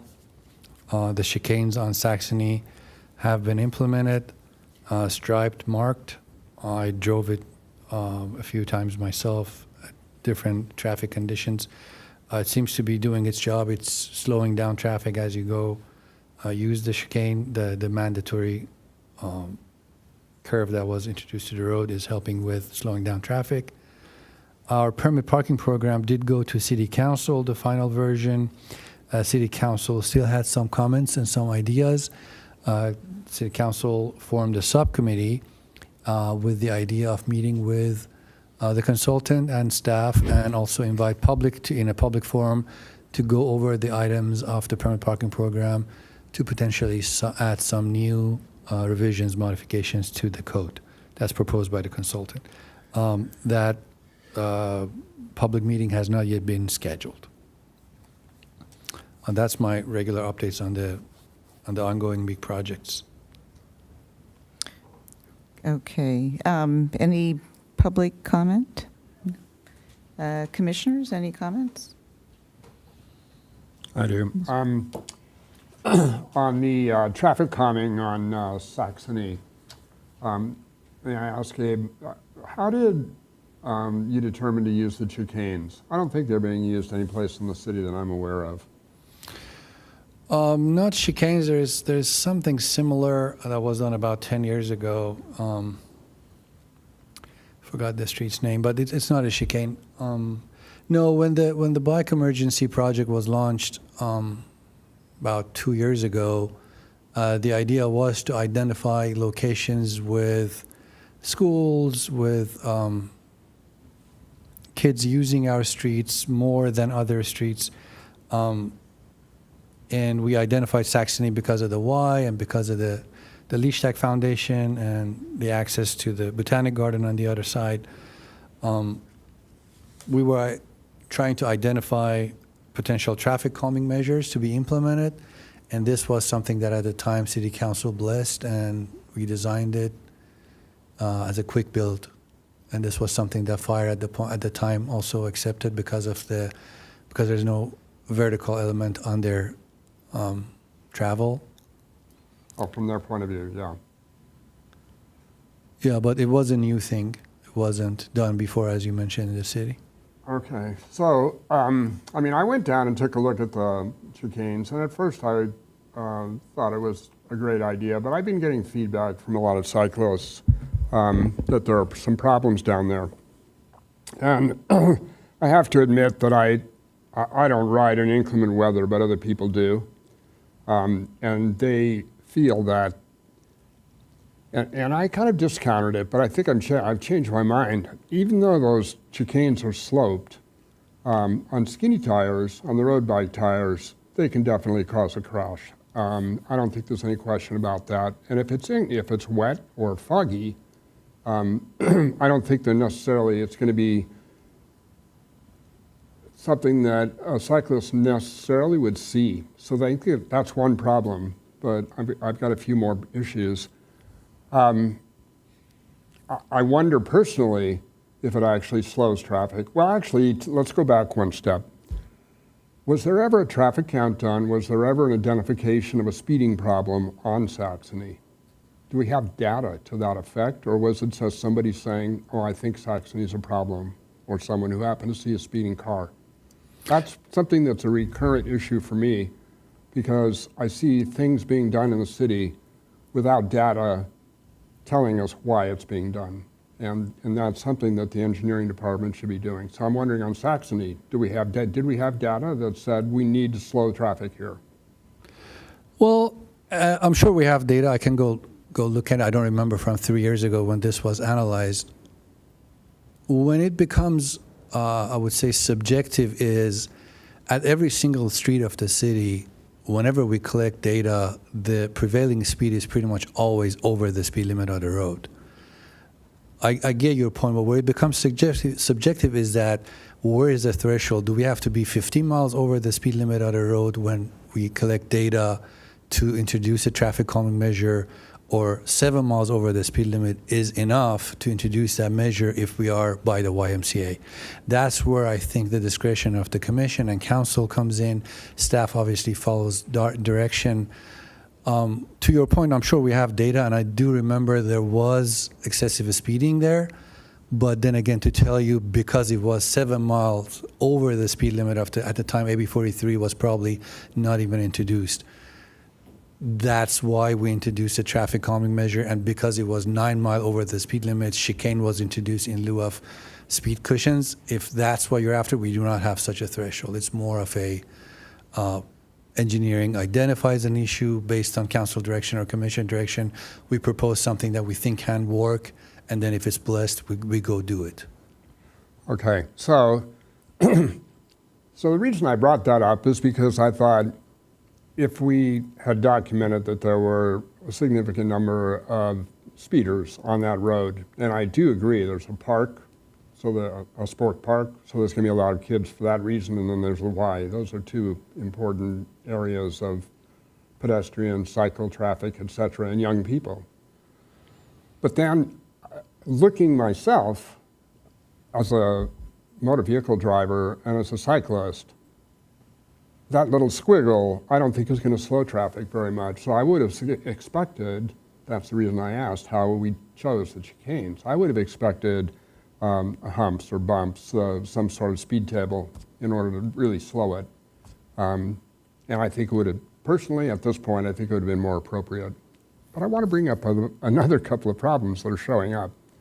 So when I was down there and took a look at it, the striping hadn't been done. So basically there were shoulders. There were not bike lanes. Since then, there's been stripes put in, so now there's bike lanes. And what we have is a combination of a class 4 cycle track, because there's a vertical component to the chicanes. It's not as high as a flexi post, but it's definitely there. So that makes it a class 4. But it segues into a class 2.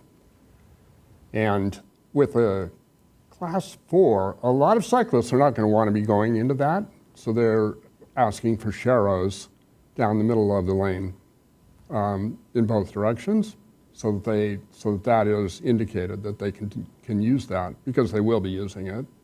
But where there's a class 2, you can't push sharrows, right? If there's a class 2, the cyclist is obligated to be in the class 2. He can't be in the middle of the lane. So that's going to be a bit of a problem, I think. And I'm just bringing it to your attention.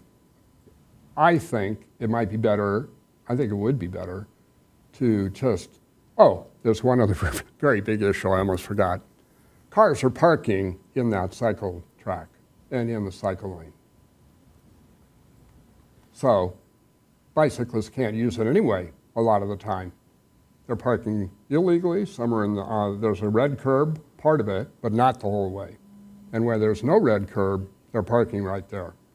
So the cyclists are having, and hopefully they see the car far enough away, because if they don't see the car, if they're looking to the ground, like that guy in La Costa that ran into the police officer the other day, the motorcycle, I'm sure everybody saw that video, then they're going to end up looking up and seeing that car, and then they're going to have the chicane to their left.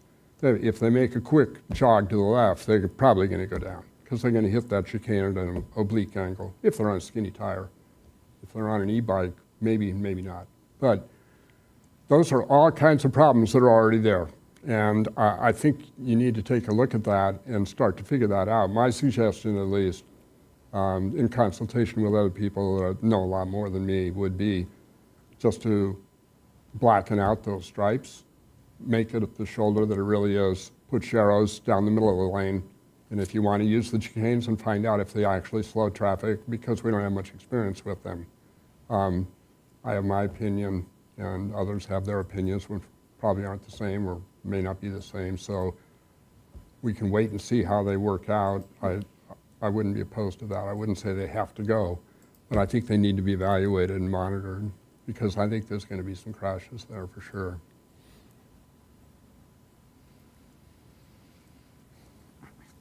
I'd just like to add, I know we had talked about Saxony a couple of years ago, and specifically the speed. I remember we did have good data on that. I would also add, just like the Y and Leash Tag Foundation, there also is a senior community there, and I think one of the largest preschools in the city is there too, on the other side of the Y. I know there was a really horrific collision of someone coming out of the preschool and getting T-boned, I think 2 years ago, as one example. So I just know there was a lot of talk about how do we speed people, because it's if you're going north to south, it's the Y first, and then the preschool is on the back of it, and that also turns into a community, and then some people take that area from the other side of the street to the senior community too. That traffic, trying to get out of there. I've had 3 kids go through that Y preschool, trying to get out there and turn left is nearly impossible. You basically just have to go right and then go down Encinitas Boulevard. Oh, really? Yeah, I mean, the speeds are wild. And so like like most people I know that would go to that preschool would not try to turn left. Even if they needed to get to like Lucadia Boulevard or go north, they would still go south to go north. Sorry, they would go. No, I appreciate that input, Jim, because to me, if that's the case, and we do have a problem with people that, and I could see where it would be. My intuition would be, yes, there probably are speeders, but I always want to know what data do we have. Of course. But let's just accept what you just said as correct. Then the next question that I have is, are the chicanes the right choice? Sure. Yeah, I don't know the answer. Because that's the reason I want to monitor them, because I don't think they will be. My intuition is that it's not going to really slow that traffic, and it should be slowed there. Yeah, I mean, I'm not going to discuss the effectiveness of a chicane. I mean, it's a standard traffic, but I mean, to go into why chicanes are traffic calming measures, I'm sure you can research that, and there are studies out there.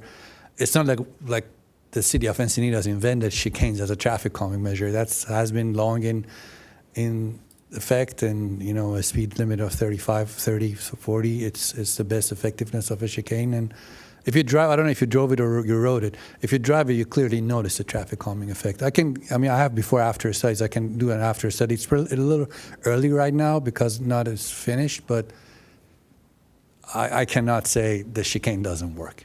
The chicane is a traffic calming measure. It's whenever you introduce a vertical or horizontal deflection in the path of travel, it's a standard traffic engineering practice. It definitely slows down traffic. You can keep your speed if you want to, but the road wants to slow you down. I mean, you can always go even faster around the chicane if you like, but introducing a vertical element or a horizontal element is a standard traffic engineering principle that it slows down traffic. I'm not saying they don't slow down traffic. I'm saying there's degrees. To me, to a guy who's going 50 miles an hour, who's driving a car that he likes to drive fast, to me that just looks like going like that, and you're going through there, and maybe you drop down a couple of miles an hour, but it's almost like a challenge. Personally, maybe it's just my own personal way of looking at it, but I like the idea of speed tables. That's uncomfortable to go over a speed table into the air. Vertical elements is a staff. We'll see what happens. I just don't think preference too, but our fire department is more and more, because of the new severe high fire hazards, the maps that is introduced year after year, the roads of the city that map covers that we're not allowed to put vertical elements in, it's getting bigger and bigger. I'm sure in a few years there would not be any road in the city that I can add any kind of a vertical traffic calming measure because of our emergency response time. So our fire department will not accept any kind of a vertical element on roads. I'm sure Saxony, due to those senior residences, they have there's fire severity zones, and there's also I believe it's 200 per year. Any road that they have more than 200 services per year will be off of our table, basically, to introduce a vertical measure. And that map is given to us by fire department every year. So usually our first go-to, because they're cheaper and faster and a lot more effective, is the speed cushions and the speed tables. But recently, about 90% of those are rejected by fire department due to their fire response time and emergency and evacuation and various reasons. So we have to find other measures.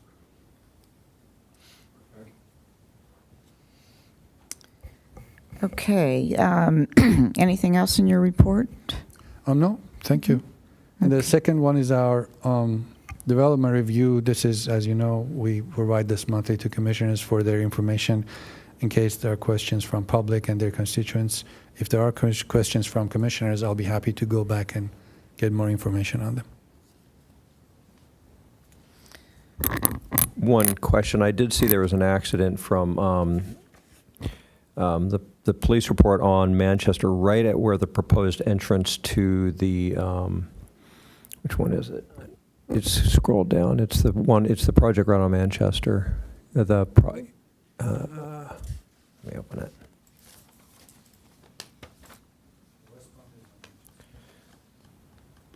the Preserve project. It's right on Manchester between Traver Ranch. And there was a public hearing a couple weeks ago. There's one tomorrow, and the main issue I'm hearing is its proposed entry point on Manchester. And I saw in the police report and the collision report there, it looked like there was an accident right on that spot on Manchester. Is there a way to find out what that accident was? Whether it be I don't know if the report is out. Do you know, Christy? Bill?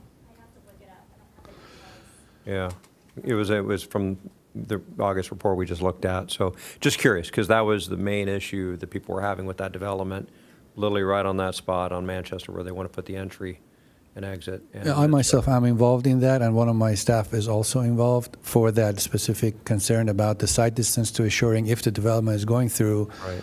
The staff has done full due diligence. We did provide comments with regards to the location of the driveway to the developer I would say about a year ago now, but they kind of went back to redesign, and we never saw a new version. So I'm not sure if they're still checking with the neighbors and the residents around to see if they're going to come back to the city or not, but I don't think my team has seen a new design from the developer. But we're aware of that concern. Yeah, okay, all right, thanks. Yeah, I guess maybe just a rhetorical question. So, every month or so we get another report like this, and there's more housing coming in Encinitas, which means more cars and more congestion. As from a traffic engineering department, are we able to mitigate this effectively, or is it just going to mean more congestion and more? If there's more cars on the road, I imagine there's more. The probability of an accident goes up, et cetera. Yeah, our development services department is in the process of updating our mobility element and / circulation element update, and also our mobility analysis guidelines, which will be the guidelines for traffic impact analysis of these development projects in the city. That would hopefully give us the teeth that we need when reviewing these development projects and their traffic impact to ask for potential mitigations to try to mitigate to the extent feasible of these potential impacts. We do have some of these projects that are exempt from conducting environmental impact analysis, like traffic impact reports. There are some that we have limited options to ask for specific improvements from developers, and there are some that we can do a little bit more. They all go to Planning Commission. Obviously, at that commission, residents come in, express their concerns, and traffic engineering staff attends those with the planning team. We do use all of the ammunition that we have to try to get as much improvements as possible. But as you know, there are state restrictions on how much we can ask from developers, what we can ask, how we can ask. There are certain limitations with what we can do. Okay, yeah. So, I mean, I'm not trying to put anybody on the spot, but, it's just kind of frustrating, I think, because a lot of the problems that probably start, well, maybe at the state, but they go through the Planning Commission, and by the time they get to us, we're sort of like, well, what can we do about it? There's just more people here and more congestion, and it's very frustrating. So that's all I believe this trying to was express discussed before. Unfortunately, after these, the effect kind of shows up, and then the Mobility Commission would be the one to deal with whatever we see after these developments happen. But I guess that's the way it has always been. Like, Mobility Commission has never been, as far as I know, involved in development review process. Even this document that you have, we just introduced it about 2 years ago, I want to say. Before that, Mobility Commission wouldn't even see development projects. Okay. Like what's going on in the city, they wouldn't be aware at all. All right, thank you. Excuse me. Okay. So let's see. Let's move on to Commissioner's Corner.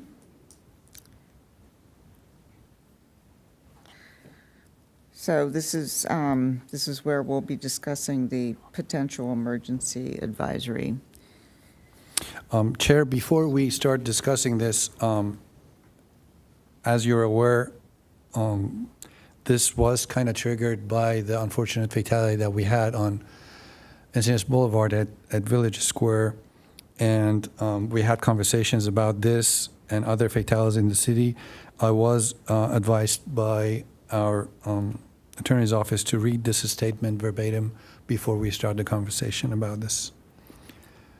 The City of Encinitas has a continuing commitment to maintaining street and traffic-related safety.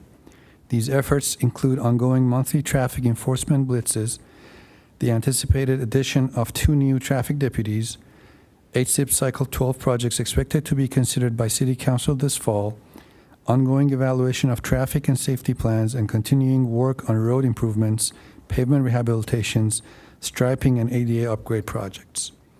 As to the unfortunate pedestrian fatality incident occurring on Encinitas Boulevard on April 2025, the city is aware that the law enforcement investigation is continuing and that no report detailing the findings or conclusions of such investigation have been produced to date. To the extent that a claim has been presented to the city in connection with that incident, the city cannot comment on the pending claim and threat of litigation. Thank you.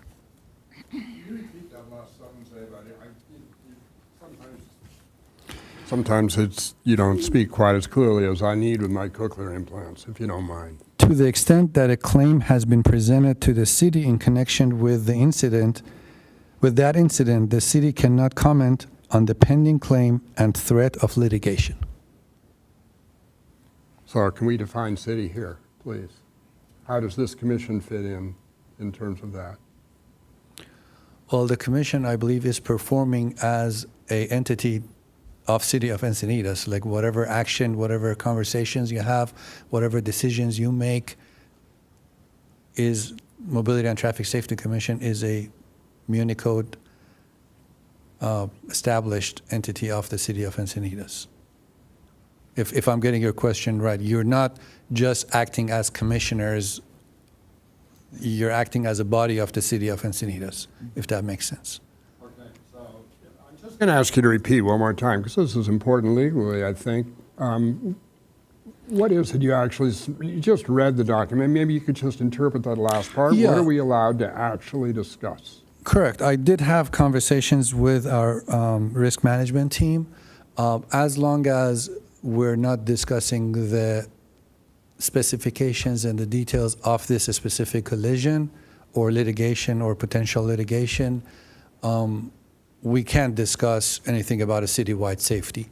We cannot discuss, because as was read, there's no collision report out yet, investigation is not complete, and there are concerns or I don't know about the status of litigation. My team is not involved in that. I don't know if the city has been sued or not, but due to that concern, we were advised not to discuss that specific collision or the details or specifications of it.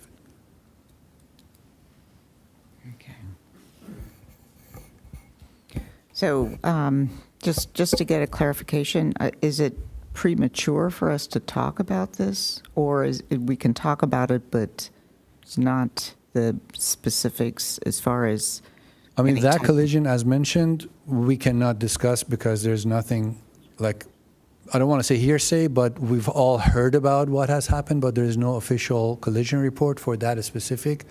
But last month when Commission was discussing this, it wasn't just about that collision, and you voted on discussing, citywide safety, and that's, I have confirmation, it's totally fine to discuss if you want to talk about it, but not this specific collision. That makes sense to me. And Yes. we do have a list of recent and, I guess, in progress mobility, vehicular type of traffic safety capital projects that the city has either completed or is in the process of completing, and we'll make sure that Commission knows what those projects are. So we'll send that list out to all the commissioners as well, so you guys have a pretty good, strong idea of what the city has been doing to increase safety in our roadways. That'd be great. I'm just curious, I'm a little confused though. So is the item to vote or discuss implementing the emergency, whatever it's called? Yeah, I think, okay, so it originally came out of the joint committee meeting where there was discussion of declaring a state of emergency at the next city council meeting. That did not end up happening, so we then had a discussion on whether we should bring this to council as potentially a declaration of emergency or something So like that. it's independent, or that event is independent of this, right? Yeah, I think it's an so. element of it. So yeah, I don't. Yeah, that, Right. So as a commission, you guys can absolutely speak in generalities about safety-related concerns, just no discussion about the specific incident. Makes sense? Yeah. So I mean, if I can just start, the reason why I originally brought this up, and I wanted to continue to discuss it, is just the overall data, and I think it's great that we can't discuss it in one way. In that, I think there's never a justification to explain away a death, and the data though says that we are at 4 deaths, and just for clarification, there was also a death on the freeway of someone outside of a vehicle. Abe, is that considered a pedestrian death in Encinitas or not? It was in the vicinity of Encinitas. Correct, but Sweeters has a separate area for freeway collisions. Like when you download the data, it only gives us the city of Encinitas. So even if it's in the vicinity, like if you draw a cordon around the city of Encinitas, the freeways that's within the city, the collisions will not be considered city of Encinitas collisions. Okay, so that even though they're outside, is considered a pedestrian death, but the pedestrian death is not associated to the city. On the freeway, it would be Okay, great. That's good to pedestrian. know. So that one's not in our data. So it is, the number stands at 4 though, that we've had 4 vulnerable road user deaths this year. 3 of them being pedestrians, 1 of them being a bicyclist. The data, just a level set, says that at the national level, if you look at the last 15 rolling years, you should account for 2.1 vulnerable road user deaths on 100,000 people. Per year. California is higher. California is 3.1 roughly on the last 15 years, as far as I know. Anyone can check me on that data. That's just what I've been able to research. On a per 100,000. The current population of Encinitas is roughly 60,000. So assuming half of what that per capita is, we should see an acceptable rate of 1 to 1.5 vulnerable road deaths a year. We have 4. We're not through the entire year either. And so the question was, is that enough of an outlier to declare an emergency? Again, not trying to talk about the specific incidents where we can't legally. Do we all agree that that is outside the bounds of what should be acceptable? And where we might be able to go into discourse is, what areas generally have higher areas of deaths? Generally, they're less affluent. Generally, there's less police presence. A lot of the issues that you see where people suffer from higher vehicular road deaths for vulnerable road users are in areas that don't quite have the affluent levels that we have here in Encinitas. And so that's just the thing I wanted to get on the table. Originally, what I thought was being discussed at the mobility joint meeting that we had, and then what I was hoping we'd see from City Council. We haven't seen that, so that was just what I would like to discuss. The emergency vehicle, I know that's, I don't want to say it's being politicized. I know there's other reasons people have brought it up recently. I think it's almost a little bit unfortunate for what we're trying to discuss. We're not really discussing a political thing, we're discussing deaths. It does seem like that's the best avenue we can use as a state of emergency to highlight what appears to be a very abnormal number of deaths inside of a city of 60,000 people. So that's just what I want to lay that out. I don't know if state of emergency is good anymore as the best vehicle, but I do believe there's something we should do and address and talk to the council about, that this is not normal, the data does not support this being normal at all, and we should not accept this rate of death in our city. Yes, I'd like to comment that the city has signed on to Vision Zero, and I think anything that violates the Vision Zero goal is something that deserves our action. I would wish that the attorney would not tell us what we cannot do, but I wish he would tell us what we can do. Attorney would never do that. Sorry. I have a few comments. Maybe, Abe, you can put this up on the screen when I ask you to.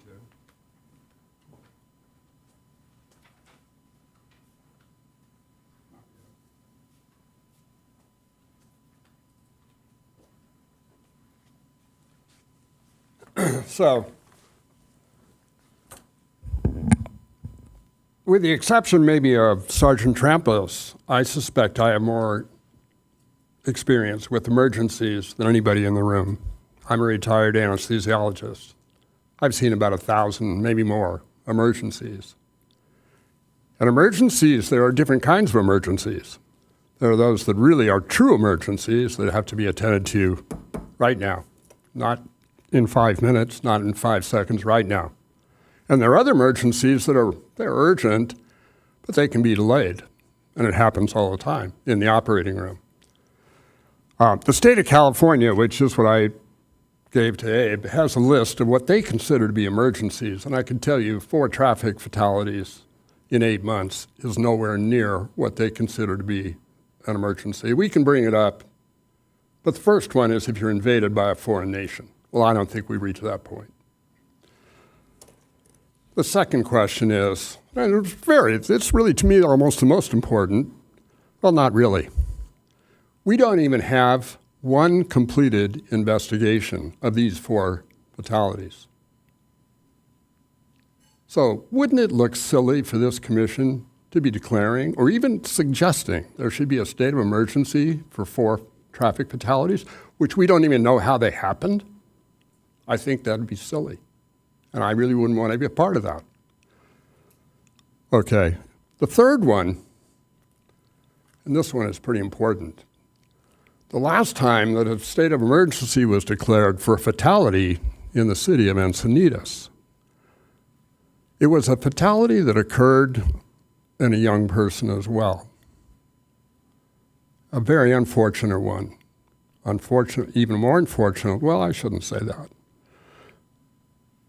That fatality was the result of a mistake that 14-year-old made on his e-bike. It was not a result of infrastructure. It was a result of him not looking carefully to see that he could turn left. And he was hit by a truck and killed, and that was very sad. I have 3 adult children. I have 4 grandchildren. I can identify with parents who lose their children. Luckily, I haven't had to face that, but I can identify with it because it's something as a parent you think about all the time, and as a grandparent. We have an incessant cry for a state of emergency. When that state of emergency was declared, the state senator and the mayor of Encinitas, who worked closely with her, ended up changing our entire Santa Fe Drive in response to a crash that took place 3/4 of a mile from where they did all their work. So state of emergencies, what's the purpose of a state of emergency? Just to say we have a problem? Or is there something else going on? Because what I've heard continuously in this chorus of calling for a state of emergency with the left hand, speed cameras with the right. It's like a one-trick pony. And I'm very suspicious of one-trick ponies. I don't think that's the way to approach life. I have another matter that I'm going to discuss in the Commissioner's Corner, and it has to do with Santa Fe Drive. Because that is not an innocent design. And I want to address that tonight. It needs to be discussed. And that's the result of calling for one of these premature state of emergencies. So before anybody decides they think should sign on for that, they need to think through, let's do a little bit of a chess game here and try to figure out what's really going on. Thank you. Can I respond to that? So, Commissioner Maddock, if you want to politicize the state of emergency, I'm fine with that, and I can respect why you'd want to do that. I'm very surprised you're taking guidance from the state, I'll say, on what an emergency is. I would think that would not be the place you'd look for guidance. But can we admit that there's a problem? Can we not explain away the deaths? I don't need the investigation. The data says that you're not supposed to have 4 vulnerable road user deaths in a city of 60,000 people. Do you think that's a problem that, as a Mobility and Traffic and Safety Commission, like, what is our job if we're looking at that data, comparing ourselves to our peers and not saying, like, there's something wrong on our roads and we should do something about it? Like, we can talk about chicanes all day, but we should actually get at the problems of the city, and that's a real problem this year. I'm going to be getting into a problem of the city in a few minutes, Jim. Don't worry about that. But I can tell you this. If we don't know what caused those fatalities, how do we solve any problems? We need to let Sergeant Trampus and her people, and that's a lot of people. There are engineers involved. That's why it takes a long time. But I've heard through the grapevine that we're nearing the end of most of those investigations, and we are going to be knowing what caused each and every one of those crashes. And that'll help guide us. So I really think we should wait until that before. I'm sure you took statistics just like I did. You can flip a coin and you can get 8 heads in a row. Yep. That happens. Yes. But then if you do it enough times, it all evens out. But you got to do it a few thousand times or whatever. Just because we had 4 crashes in the beginning.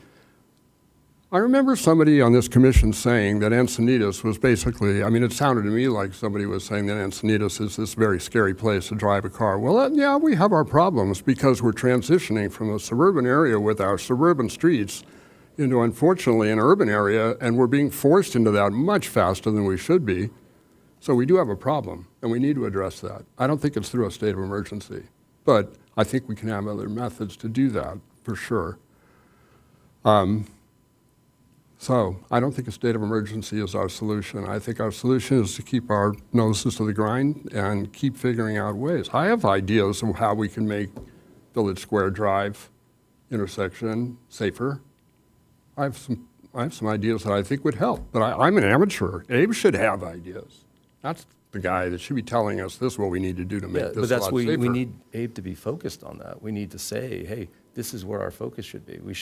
I'm not even saying let's sign up for Vision Zero. I'm saying, yes, we should expect a death a year at 60,000 people. We have 4. Abe, maybe we should put as much resources. We should marshal all our resources. Like, we're not a city that deals with murder and other things. Like, the people that die in the city when they're not supposed to die is mostly through this challenge on our roads.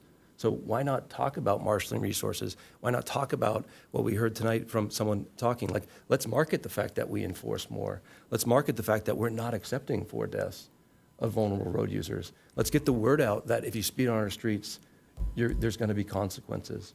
Like, we can do that now, right? We don't need to wait for the investigation. But we are.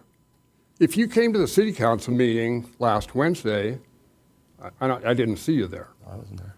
And maybe you didn't watch it on the video, because you can always do that.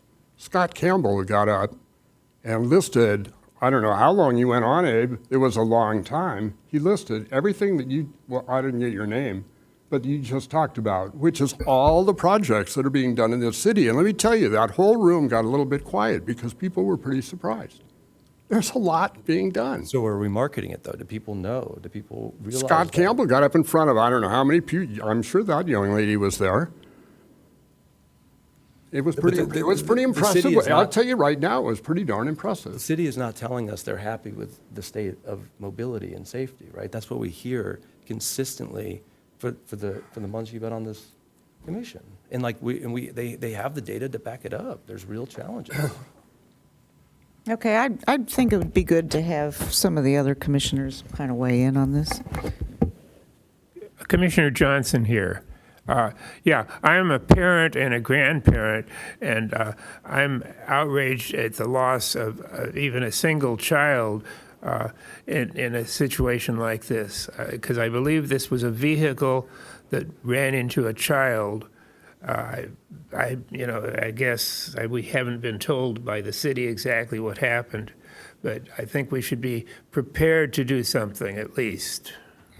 Yeah, I agree. One of the things that we were tasked with from City Council is to listen to the public and document what they're saying and give that information back to them. And so that's where I'm coming from. I feel like we need to be doing something, making some kind of statement to City Council. So.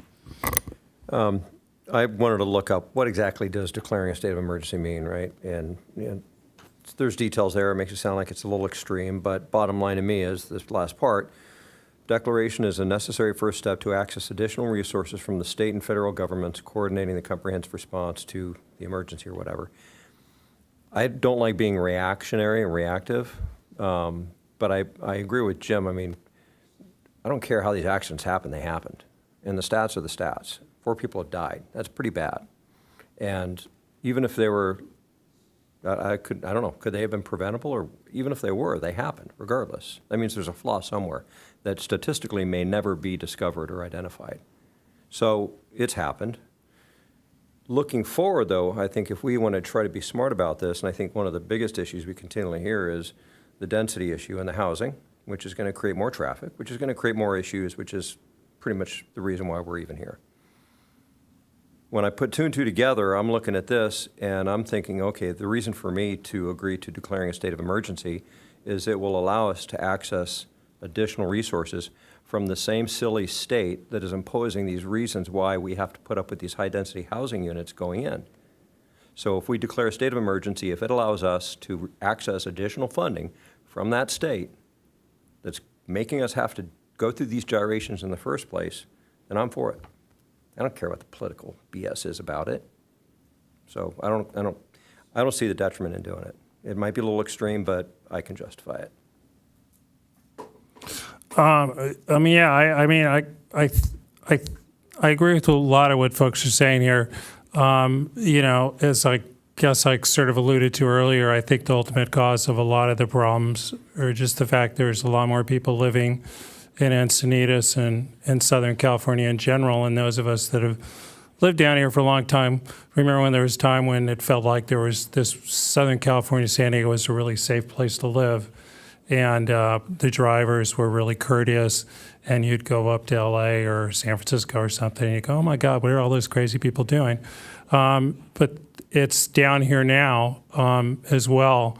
But I also question whether this is really an emergency. When I look at the statistics over the last 10 or 15 years, it isn't clear to me that this is really an emergency per se.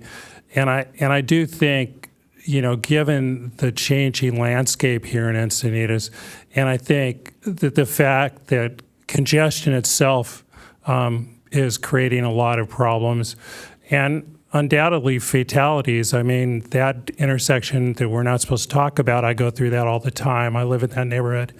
And yeah, people are turning left on red lights all the time, and it's very frustrating. But it's also one of the most congested intersections in that part of town. And, and so that's why people are doing that, because they're just feeling frustrated and they don't want to sit through another cycle, et cetera. And I know some people, even people on this commission, just feel that people ought to just slow down. But I just kind of not sure that's going to happen. But I really think we need to move forward in a thoughtful way and not a reactionary way, and understand what we can do to solve the total problem, and just trying to put in place responses to what we think is happening before we really know what the impact is of the increased congestion, or even understand what caused the accidents, as Ron alluded to. I think if we're not careful, we'll just make things worse.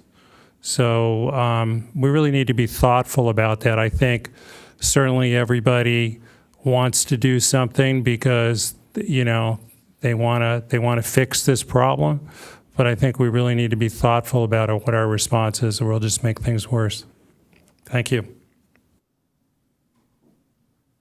I think we need to have access to as many resources as we can. There's obviously an issue in particular this year, and we need to do whatever we can to help the vulnerable users that we have. And that can be on the major thoroughfares that we know of. And it could be as easy as putting up a sign, hiring another crossing guard. But that's what we're here to do. And so if you want to call it a state of emergency, and that gives us more access, we've had experience with that. And the city has done a fabulous job in terms of infrastructure just over the last few years, and there's no doubt about that. If you have an argument about the type of structures that are going in, that's a different issue. But citywide, we're making improvements, and we need to continue to eliminate these tragedies. And there's just no doubt about it. So if we can access those funds, then we need to do it. We need to do it. If we need to have subcommittees, we're going to do that. We volunteered to do that. So we need to push forward and continue to make progress. Could I make a motion? I'd like to ask a question of Commissioner Duncan first, if that's all right. So can you tell me a little bit about the funds that are available just because the city declares a state of emergency? Does somebody just turn over money to us? How does this work? Oh, I don't know, Ron, but it's, Well, where did the idea come from then? I'm just saying that's the purpose of declaring one. I'm sure it's Did you not- read that somewhere? Because I've looked all over in the city. I couldn't find anything to that effect. Well, what is the purpose of a state of emergency then, declaring one, if you know? Well, I'm the one asking that exact question, so I'm not going to answer it. Because I don't see a good purpose to it. But you said that we get funds, and so I'm wondering what these funds are, where they come from, and do we pay them back? And are there strings attached? I have a lot of questions about those things. Well, we'll find that out, won't we? Well, are there funds, or is this something you just made up? No, that's not made up. That's what's in it. What? That's in it. That's part of the declaration. Well, maybe we could just explain to the rest of us who are, or me at least, that's not knowledgeable about that. Where are these funds? What are they? What's it all about? Most important part of the state of the emergency at the city level is to get the entire city to act as one, to focus on that. So that's the interdepartmental teams coming together and saying, what can we do to actually stem the issue that we have? What that then goes into is what grants are available that could help go against that. That's going to most likely unlock funds if that's our focus. Does that make sense? Well, we apply for grants all the time. Abe won 4 not too long ago, and that was pretty significant amount of money. That was federal, I believe. And I assume you're talking about state and federal here. Sure. So that's a long process. Why does state of emergency make that any different than the usual request for grants? I don't get it. If I can comment here, it seems like calling something an emergency means that you'll get state attention and perhaps funds, even perhaps federal attention if you've got a real emergency like a serious wildfire. Abe, is it possible for you to shed some light on this? Do you know if the state of emergency facilitates anything?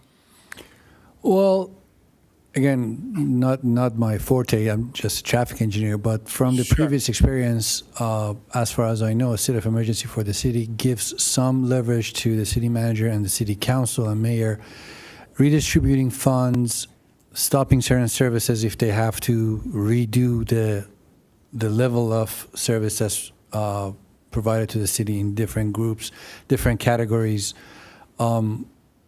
Specific funding from the state, at least the last emergency that we had, I don't believe we got any new money from the state. There was some reshuffling of internal fundings that we had. Some fundings were moved from other projects to traffic safety projects. That I know happened, but I don't know if we had any new money from Sacramento. Not saying it didn't happen, I just don't remember or don't know.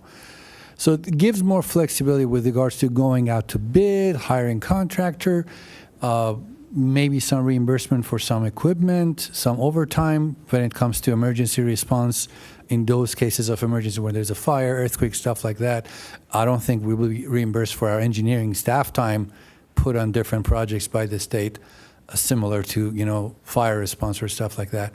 There is more flexibility, but to Commissioner Maddox's point, I don't think there is a big pot of money sitting somewhere that by declaring emergency, that pot would be released to the city, if that's the specific question. But there is a lot of flexibility that would be made possible to the council and the city manager's office. And again, this is from a very, very limited knowledge I have about emergency declaration. Thank you. Excuse me, Chair. We do have one speaker whenever you're ready for that. We have Laura Van Dusen.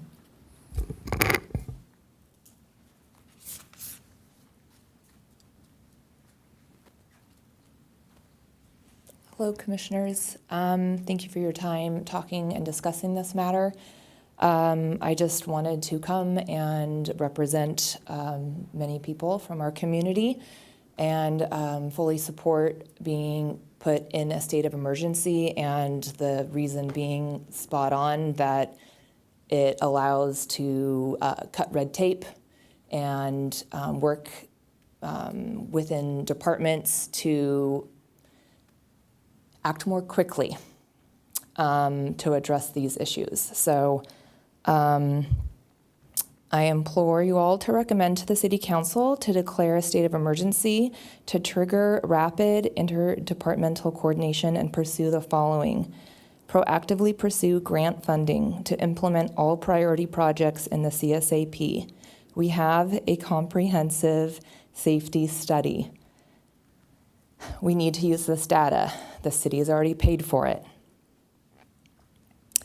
This study has not been on the agenda at City Council since April of 2025, which is ironic because that is also the month where we had our 4th vulnerable fatality.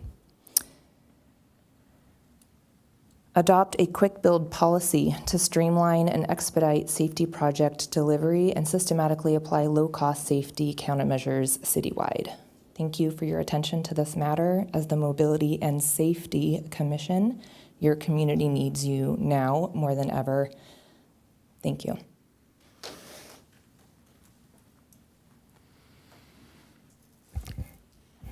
Okay, so any additional comments from commissioners? Okay, do I have any, do I have an emotion? Yeah, I guess if I can, my motion would be to bring the declaring a declaration of emergency to the City Council, where what we're looking to achieve is to see interdepartmental coordination to look for ways to mitigate the fatalities we've had on our roads, to drive additional enforcement from police and market the idea that we're going to drive additional enforcement. And then I had one other thing that I would add. No, that's fine. That's all I'll say. I have a second? Yeah, I'll second that, and it's beyond that, too. There's definitely more things we want to get out of it, yeah. It's just a sample, yeah. It's not necessarily getting a checkbook to the state funds. It's other things that the speaker even just said. simplifying red tape, I guess, bottom line. Let's get stuff done. Additional comments? Chair, to make sure Amanda gets to write the minutes correctly. So as you know, commission cannot declare emergency. So is this for commission to send a letter? Or, Recommendation. so to chair to write a letter. So if you identified the bullet points that you want chair to put in that letter, you can include it in your motion, and chair can send a letter. But if it's not clean enough with regards to the exact bullet points, it would have to be agendized at the next meeting. Chair will bring a draft letter, and you vote on that letter. I don't know if you want to wait a month. I think doesn't look like we know exactly what we want to write. I'm just curious, is that the normal process for anything that we just want to recommend to the council to do? Correct. Any letter that we had this, I think, twice before the past few years. When a letter goes out from the commission, you either put it in the motion what you want to put in there. You can exactly mention what you want in there, and obviously the rest of the grammatical writing of it would be on chair. But if the exact minutia of the details of the letter is not clarified in the motion, there will be a draft letter that we will receive from the chair or whoever else you task with writing that letter. They will send it to myself and Amanda. We'll put it in the package at the next meeting. It will be discussed. Whatever revisions you want to do. We had a case where at the second meeting, two of the commissioners sat over there and rewrote the you were here at the time? Yeah, so, and then at that meeting, the letter would be voted on and it will be sent the next day. Okay, so Amanda, did you get Commissioner Gross's comments so that we have a starting point? I'm not confident I got them all. Do you, If you want to repeat, I can. Sure. So I think the motion was, before Abe said what he said, it's just to bring to tell council to issue an emergency declaration around traffic fatalities in Encinitas. And then depending on maybe that's it, and you're writing the letter, Chair, or do we want to say exactly what it is and then go immediately to the council? I don't think we should get into the weeds too much on the letter. Okay. Yeah. So that's the motion. Okay. Amanda? Okay, so can we do a verbal vote then on that? Sure. Chair Patricia Trouth, Yes. Vice Chair Glenn Johnson, Yes. Chris Duncan, Yes. James Gross, Yes. Ron Meddock, Nay. Paul Templin, and David Thiele. Yes. Thank you. Okay, so the motion passes. So let's see, is there anything else we want to cover? We have 5 minutes. I have something I want to cover. Okay. It'll take a little longer than 5 minutes. Okay, well, It's important. according to It's our very- bylaws. It's very important. It's much more important than your letter. You can make a, Do you have that image, Abe, that I requested could be up on the screen? yeah, I will, just, if you want to make a motion to extend to 9, so that we don't, because I don't think we can cover it in 5 minutes. Well, it's 10 minutes. It's going to take 10 minutes. Do we need a motion for that, for 7 minutes? Yeah, technically after 8:30, we don't have a meeting. What? Technically, if we don't have a motion to extend So until 9. I move to I'll extend the make a meeting mo- by half an hour. Is that a motion? Yeah, I'll second it. Okay. Yeah, it's a formality, but we have to do it. Okay. I'm sorry, I have to leave at 8:30. You're going to miss the best part. You can watch the video. Okay, do we need to vote on this? Yes. Patricia Trouth, Yes. Glenn Johnson, Yes. Chris Duncan, Yes. James Gross, Yes. Ron Meddock, Yes. Paul Templin. Yes. And David Thiele. No.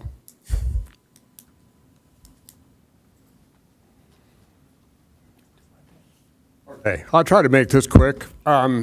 we have an image here. I'm going to get to that image in a second. So I'm going to preface this by saying that the design on Rancho Santa Fe was a result of a state of emergency that was originally called by that crash on El Camino Real. I just want to get that out of the way. So last week on Thursday, it was brought to my attention that there had been a severe solo bicycle crash on Santa Fe Drive. It was not known exactly what the situation was, but apparently the cyclist had been taken to the hospital and in Encinitas, and then had been transferred down to Scripps La Jolla and was in the trauma unit, and was still in the trauma unit when I was notified. I requested of friends to try and find out, and also was understood that the cyclist, he was a gentleman, I don't know how old he was, or he is, but his wife had taken him to Scripps Encinitas. She did not call for, she lived nearby and did not call for an ambulance or any kind of emergency dispatch. So one of the people that I knew got back to me and said they had the telephone number of the wife and that the wife would be willing to speak to me. So I called her, and she gave me the details. Her husband, who I think I'm going to guess is around 60, but that might be too high or too low, was on an e-bike traveling down Santa Fe Drive. He normally takes the lane, but that day he didn't.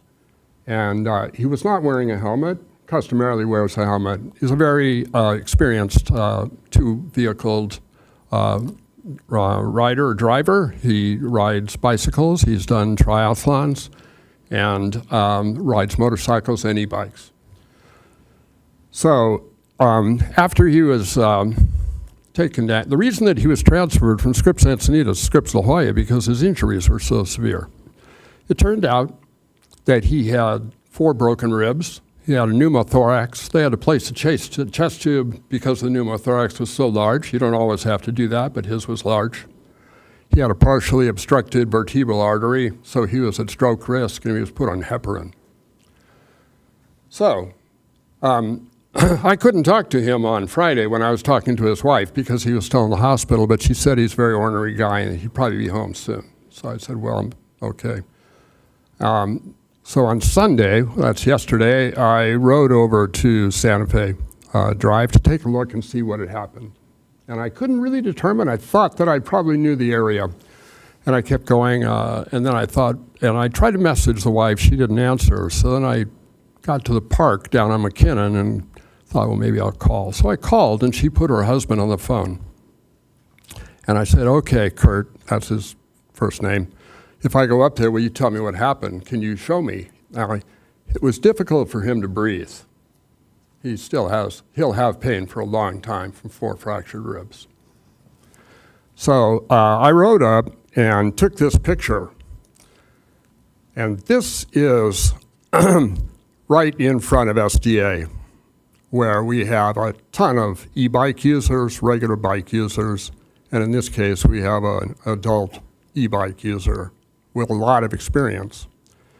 And he came, this is, if you look at this picture and then imagine 10 meters in this direction is the entrance. So that's the east side entrance into SDA on Santa Fe Drive. Now, I've been very critical of the entire Catherine Blakespeare design on Santa Fe Drive that she defended or wanted us to keep. But I hadn't looked so carefully at the way that it was done, but I'm very disappointed at the way this infrastructure was done because this guy was trapped. If you take a look carefully, I actually have a pointer. Commissioner Medoc, I did mention this at the previous meetings. Commissioner Corner is not agendized, so we usually don't have discussions on an item. If it's something that you want agendized, you bring the topic up, you want to discuss design issues with Santa Fe. One commissioner supports it, and then we add it to the agenda. We don't do any voting on it. We don't do any discussions. There's no back and forth between commissioners. There's no discussions, arguments, or conversations.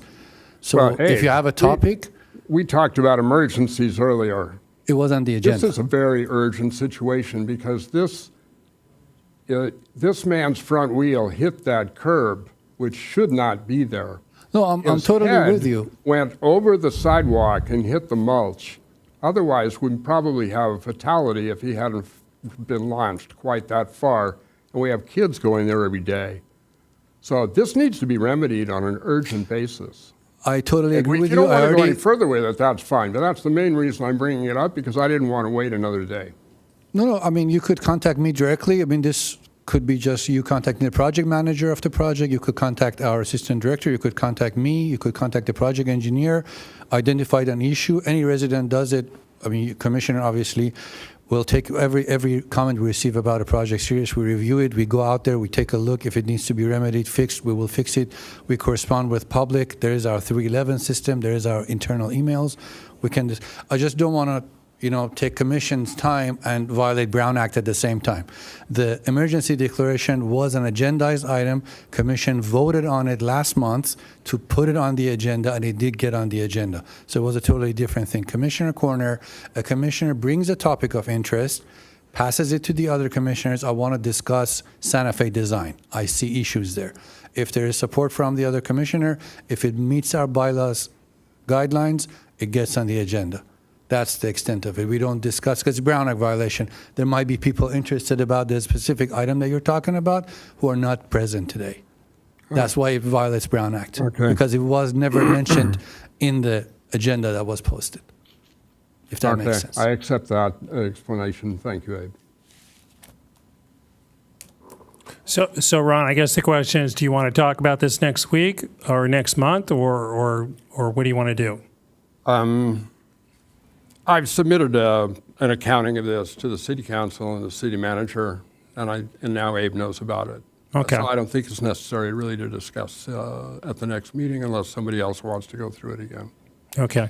Exactly. When you sent that email to our city manager, it was passed to our assistant director, and it was passed to the project manager. Our principal engineer, Matt Wodilski, who is in charge of Santa Fe project, is aware.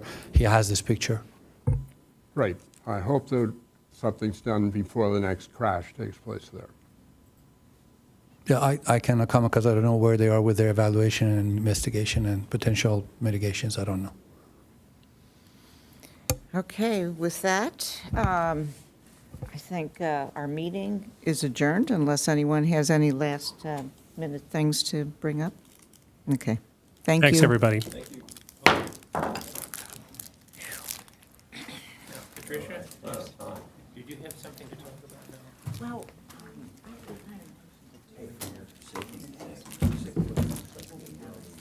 You're whistling. Seriously, I was thinking of that. You'll be on a speakerphone. Oh, yeah. They're the ones that help. I agree. Cops probably don't go to. Okay. I got some, or paramedic shows up. Someone Maybe somebody the to the commission hospital in that case. Cops get there. spent a lot of time, more time speaking So than they it need might be to. worth seeing fire department. I think there's a tool here that I can, Because that's Oh, yeah? and You know, I'll have we to were learn able how to to get use